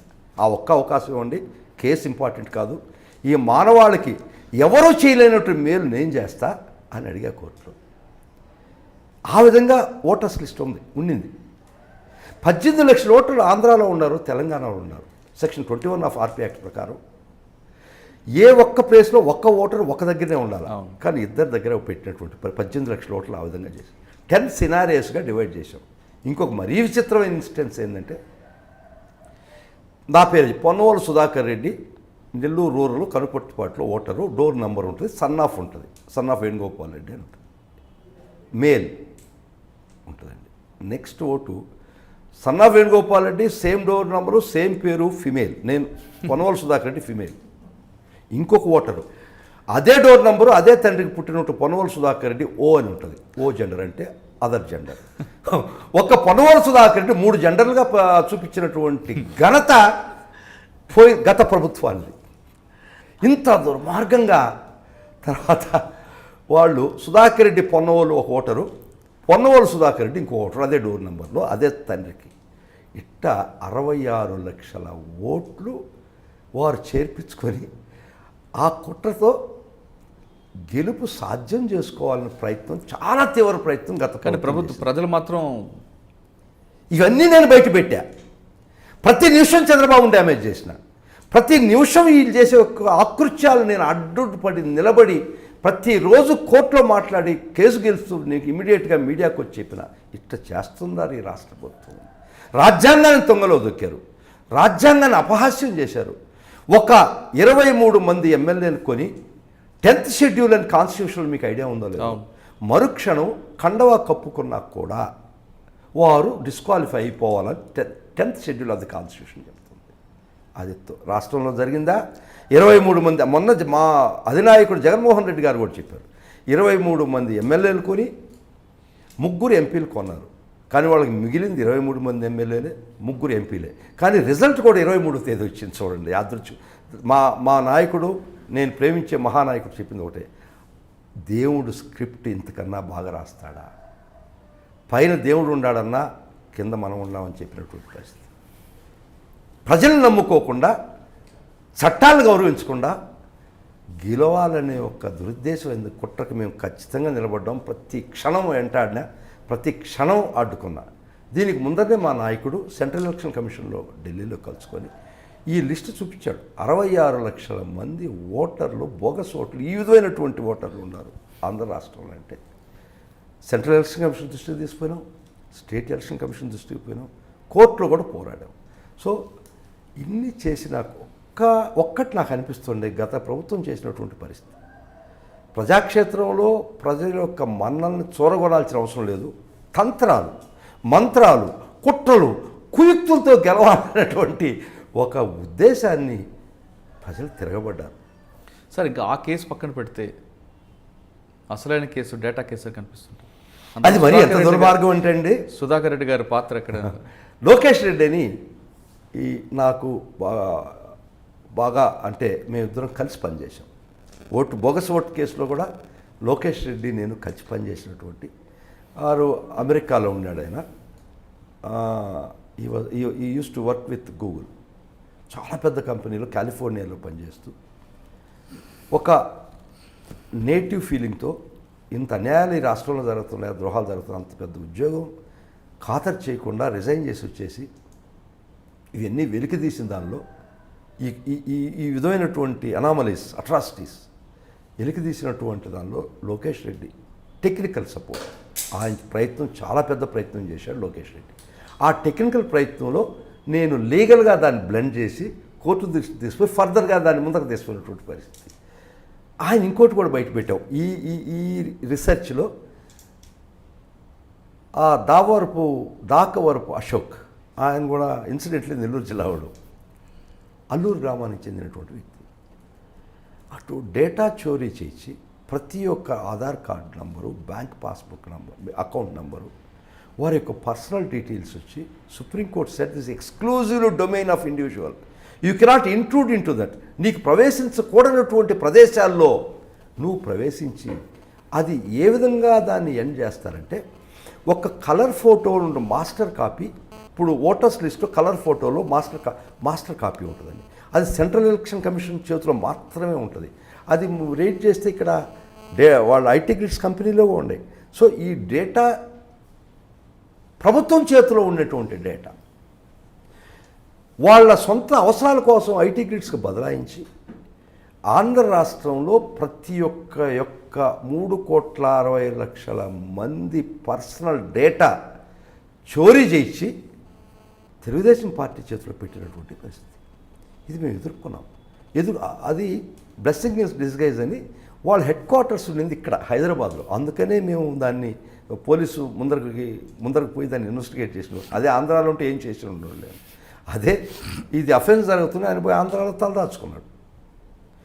ఆంధ్ర అనేది ఒక స్టేజ్కి వచ్చేసరికి ఏమైందంటే అది నేరస్తుల సామ్రాజ్యం అయింది. నేను విన్నది ఏంటంటే పాత రోజుల్లో ఇక్కడ పెద్ద పెద్ద డాన్లు, పెద్ద పెద్ద ఘోరాలు చేసేవాళ్ళు, పెద్ద పెద్ద నేరాలు చేసేవాళ్ళు దుబాయ్కి పోయి దాంకుంటారు పెద్ద డాన్లు. నేను నిన్న 2014 ప్రాంతం నుంచి 2019 దాకా మహామహా నేరాలు చేసినప్పుడు సండ్ర వెంకట వీరయ్య కూడా నోటుకోటికి ఆంధ్రాలో తలదాచుకున్నాడు.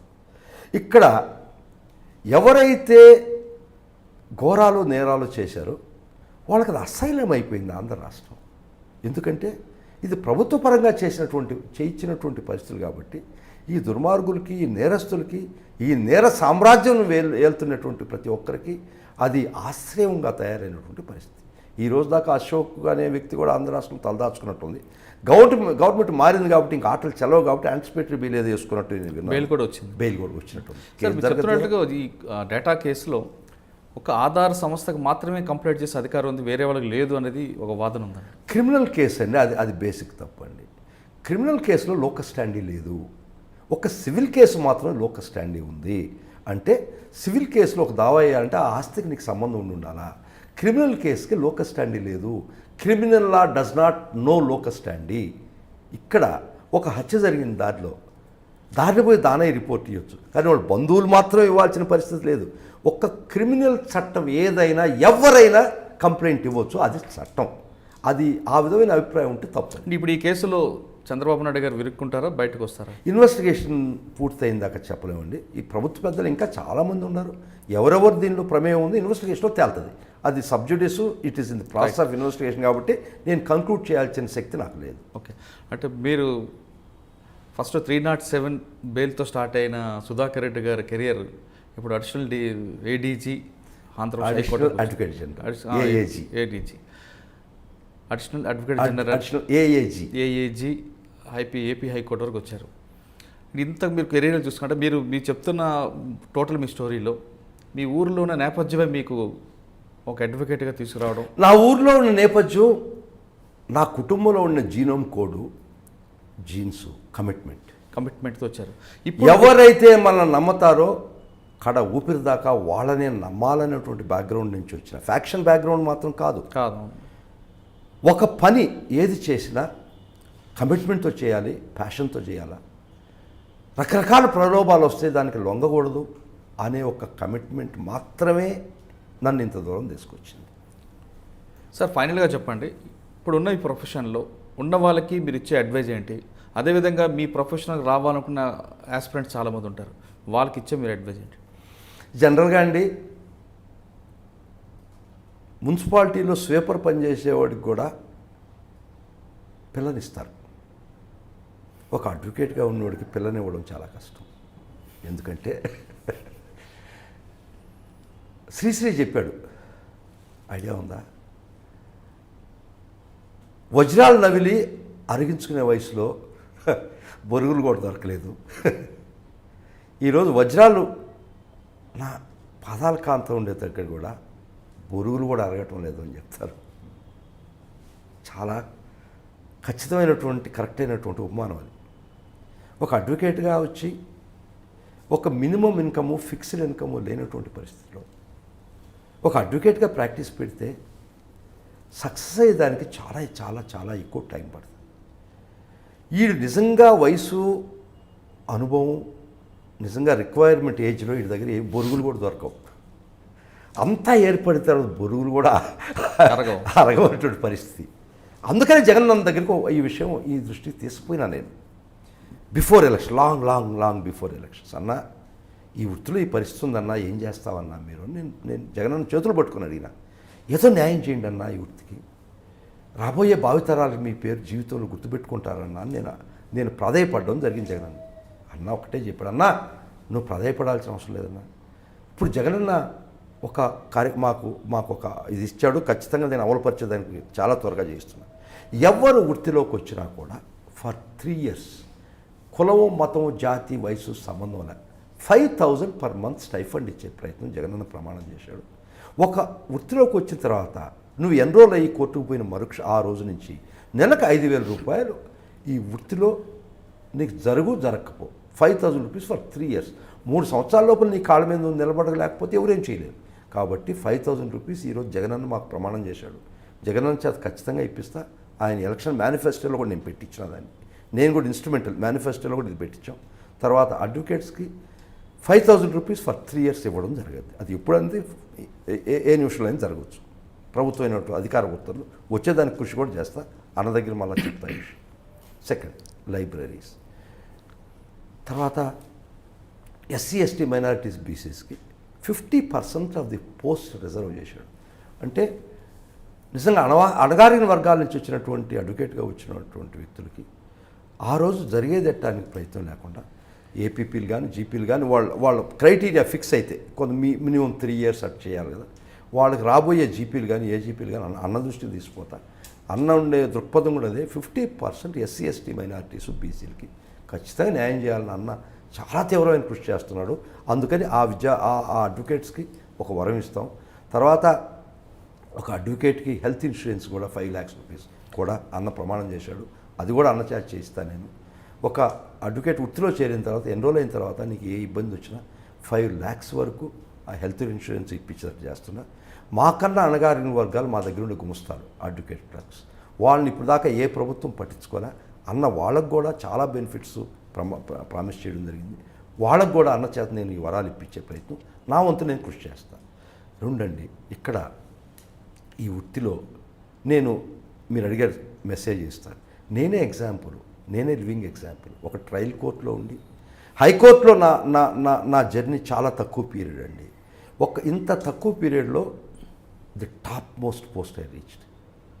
నన్ను ఎగ్జాంపుల్గా తీసుకోండి. ఎప్పుడు ఎంతసేపు ఆడావు ఆట అనేది కాదు ఇక్కడ క్వశ్చన్. గోలీ బద్దిలో పడ్డదా లేదా అని క్వశ్చన్. ఒక పోకిరి సినిమాలో చెప్తాడు, ఎప్పుడు వచ్చావు అన్నది కాదన్నా, బుల్లెట్ దిగిందే లేదా అని. ఆ కమిట్మెంట్తో ఎవరు పనిచేసినా కూడా ఈ వృత్తిలో అద్భుతమైన అవకాశాలు ఉన్నాయి, అంతులేని అవకాశాలు ఉన్నాయి. నిజంగా చెప్పదలుచుకుంటే సక్సెస్ అయిన అడ్వకేటు కన్నా ఏ వృత్తి కూడా దీనికి సమ ఉజ్జిగా నిలబడలేదు. ఎందుకంటే వీఆర్ సోషల్ ఇంజనీర్స్. ఈ సమాజంలో జరిగే రుగ్మతల్ని, ఈ సమాజం ఒక డాక్టర్ ఒక వ్యక్తికి బాగలేకపోతే రుగ్మత వస్తే నయం చేస్తాడు. సమాజంలో ఉండే రుగ్మతలు నయం చేసే శక్తి ఒక అడ్వకేట్ మాత్రం ఉంది. సోషల్ ఇంజనీర్స్గా ఈ సమాజానికి చాలా సేవ చేయొచ్చు, చాలా ఉపయోగపడవచ్చు. కానీ వృత్తిలో చేరినటువంటి కొద్ది సంవత్సరాలు తను ఉద్ధరించుకోలేడు వకీలు. అది ఒక దురదృష్టమైన పరిస్థితి ఉంది ఈ వృత్తిలో. అందుకని ఇప్పుడు దాకా ధనవంతమైన వర్గాల నుంచి వచ్చిన వాళ్ళు మాత్రమే నిలబడ్డారు. వృత్తి మీద ఆధారపడకుండా నిలబడి ఒక 5-10 ఏళ్ళు వాళ్ళ సొంత ఖర్చులతో నిలబడగలిసిన వ్యక్తులు మాత్రం నిలబడ్డారు. కానీ అది దురదృష్టం. టాలెంట్ చాలా వర్గాల్లో ఉన్నాయి. ఆ టాలెంట్ మళ్ళా వచ్చి వృత్తిలో వాళ్ళు విరక్తి చెంది వెళ్ళిపోయినటువంటి పరిస్థితి జగనన్న కల్పిస్తాడు. ఖచ్చితంగా అందరూ ఉండండి, నన్ను ఎగ్జాంపుల్గా తీసుకోండి. గత 30 సంవత్సరాలుగా 40 సంవత్సరాలుగా వృత్తిలో ఉండి ఇన్ని లక్షల మంది అడ్వకేట్లు ఒక్కరికి వచ్చే అవకాశం నా తక్కువ పీరియడ్లో నాకు జగనన్న ఇచ్చిన అదృష్టం అవకాశం. నన్ను రోల్ మోడల్గా తీసుకోండి, ఒక ఎగ్జాంపుల్గా తీసుకోండి. ఎవరైనా కమిట్మెంట్తో, ఎవరైనా నిబద్ధతతో, ఎవరైనా టాలెంట్తో పనిచేస్తే అపారమైనటువంటి అవకాశాలు ఈ వృత్తిలో ఉన్నాయి. ఎవ్వరూ నిస్పృహ లోన కావాల్సిన పని లేదు. నేనే నిస్పృహ లోనై ఉంటే నేను ఈ పొజిషన్కి వచ్చి ఉన్నాను. ఈ పొజిషన్ నేను గర్వం కాదండి చెప్పేది. ఇది కొన్ని లక్షల మందిలో నాకు ఇచ్చిన అదృష్టం ప్రసాదించినటువంటి జగనన్న పాదాల మీద పెట్టేటువంటి I'm not ashamed to say that. I don't want to wear a mask. I'm not afraid to say that. Yes, I'm a party member, I'm insider. కానీ జగనన్న ఎంత విశాలమైన ఆలోచన చేస్తున్నాడంటే, తను కానీ పరాయోడు కానీ, అవతల పార్టీ వాడు కానీ యువతల పార్టీ వాడు ఆ ఒక్క తేడా చూపించడం వల్ల జగనన్న మీరు చూసి ఉంటారు. సమసమాజం ఒక పేదవాళ్ళకి సహాయం చేయాలా, కొన్ని తరాలుగా తన్ను పేదల గుండెల్లో పెట్టుకోవాలా, తన తండ్రి పోటు పక్కన తను ఉండాలని ప్రగాఢమైన విశ్వాసం జగనన్నకు ఉంది. ఆ జగనన్న ఖచ్చితంగా ఈ పందాలోనే ప్రయాణిస్తాడు. ఎవ్వరు కూడా నిస్పృహ లోను కావాల్సింది. ముఖ్యంగా నా న్యాయవాద మిత్రులు, నా సహచరులు చెప్తున్నా, of course money might not come over night, but one day will get it. ఆ వచ్చిన రోజు వెనక్కి తిరిగి చూడనటువంటి పరిస్థితికి వచ్చేస్తాడు. సమాజంలో గౌరవం, we're known, we'd be known, recognised, loved and feared. ఇన్ని కోణాలు ఒక అడ్వకేట్కి ఉంటాయి. కాబట్టి చాలా నా అదృష్టం. It is my life stream, it was my passion, it is my passion, it would be my passion to be in this profession. అదృష్టం అంటే రిటైర్మెంట్ ఏజ్ లేదు దీనిలో. ఆఖర గొంతు పలికినన్ని రోజులు, ఆఖర శ్వాస తీసుకున్న రోజులు ఏ వృత్తిలో ఉంటుంది, కానీ ఈ వృత్తిలో ఉంది అవకాశం, అదృష్టం. నువ్వు ఈ వృత్తిలో కొనసాగవచ్చు, కానీ లేట్గా నీకు ఉదయిస్తుంది. ఇక్కడ దీనిలో సూర్యుడు కరెక్ట్గా 6 గంటలకు ఉదయించడు. మీరు ఇక్కడ 6 గంటలకు ఉదయిస్తే న్యూజిలాండ్లో వాళ్ళు 12 గంటలకు ఉదయిస్తుంది, వాళ్ళకి ఇంకా లేట్గా ఉదయిస్తుంది. కాబట్టి టైం తేడా అవుద్దేమో, కానీ ఉదయించేది మటుకు ఖచ్చితం. ప్రతి జీవితంలో వెలుగు నింపేది ఖచ్చితం ఈ వృత్తిలో. కొందరికి ముందర వస్తుంది, కొందరికి మధ్యలో వస్తుంది, కొందరికి లాస్ట్లో వస్తుంది. ప్రతి ఒక్కరూ వృత్తిని నమ్ముకొని నిబద్ధత ఉంటే మీ జీవితంలో ఖచ్చితంగా సూర్యుడు ఉదయిస్తాడు. టైం నీ అదృష్టం. కొందరికి 6 గంటలకే ఉదయిస్తాడు, కొందరికి 12 గంటలకు ఉదయిస్తాడు. ఒక్క దేశంలో కొందరికి సాయంత్రం ఉదయం. మనకి ఇక్కడ సాయంత్రం అయిన రోజు అమెరికాలో అప్పుడు ఉదయిస్తుంది సూర్యుడు. కాబట్టి it's question of only time, but it is certain that you can reap the benefits, you can reach the apex in the society, the top in the society, the zenith in the society. కాబట్టి ఎవ్వరు కూడా ఆ రోజుకి మనం ఇబ్బంది పడుతున్నామే, ఈ వృత్తిలో మనం కొనసాగలుస్తామా లేదా అనే అభిప్రాయం వద్దు. ధైర్యంగా ముందరకు పోతే కమిట్మెంట్తో, టాలెంట్తో. అడ్వకేట్ వృత్తిని సివిల్ ఇంజనీర్, సోషల్ ఇంజనీర్ పోల్చారు సుధాకర్ రెడ్డి గారు. ఏ అడ్వకేట్ అయినా సరే కోర్టు వేసుకుని వెంటనే డబ్బులు సంపాదించాలనే ఆలోచన కాకుండా ప్రజలకు సేవ చేయాలి, సమాజ సేవ శ్రేయస్తో ముందుకు వస్తే ఖచ్చితంగా ఆయన చెప్తున్న మాటల్లో సూర్యుడితో పోల్చి ఏదో ఒక రోజు, ఒక గంట లేదా ఒక రోజు తేడాలో ఖచ్చితంగా ఆ జీవితంలో వెలుగు వస్తుందంటూ తన జీవితాన్ని ఒక ఉదాహరణగా పెట్టుకోమని సుధాకర్ గారు చెప్తున్నారు. ఇది ఈ వారం సుధాకర్ రెడ్డి గారితో ఎక్స్క్లూజివ్ ఇంటర్వ్యూ. వచ్చే వారం మరో గెస్ట్తో మళ్ళీ కలుద్దాం. అంతవరకు నమస్కారం. నేను నెల్లూరు టౌన్కి ఆనుకోనటువంటి గ్రామంలో పుట్టా. వ్యవసాయదారు కుటుంబంలో, మైనింగ్ కుటుంబంలో పుట్టా. నా తల్లిదండ్రులు వాళ్ళు కూడా విద్యావంతులు. నా తండ్రి చాలా పెద్ద విద్యావంతుడు. నా కుటుంబం మొత్తం విద్యావంత కుటుంబం నుంచి వచ్చినాడు. నేను అడ్వకేట్ వృత్తి ప్యాషన్గా తీసుకున్నా, ఒక ప్రైడ్గా తీసుకున్నా. ఈరోజు ఐ డ్రీమ్ ముందర వచ్చే నిలబడి చెప్పే డ్రీమ్ నాకు ఫుల్ఫిల్ అయింది. enough I achieved in life, and I thank you for Murali for getting my expressions and feelings to the world at large. I thank him once again. I thank iDreams once again. Take my life as a role model. Take me as a role model. ఎప్పుడో ఒకసారి నిబద్ధతతో ఉండండి. మీ జీవితం ఖచ్చితంగా మీ జీవితంలో సూర్యుడు ఉదయిస్తాడు. For more such videos please subscribe iDream. Please subscribe iDreams for such more beautiful videos. మీరు చూస్తున్నారు iDream న్యూస్ని. మీరు చూస్తున్నది iDream న్యూస్. అంటే కళలని నిజం చేస్తూ ప్రజలకి నిజాలని కళల ద్వారా తీసుకొచ్చే iDreamకి మై బెస్ట్ విషెస్. మీరు చూస్తున్నది iDream న్యూస్. మీరు చూస్తున్నారు iDream channel. For more videos please subscribe iDream. మరిన్ని వీడియోల కోసం iDreamని సబ్స్క్రైబ్ చేయండి. Please subscribe iDream. And I'm very much satisfied with the way interview went on. Kindly subscribe to iDream. For more videos, subscribe to iDream. and loads of fun entertainment and content, do watch iDream.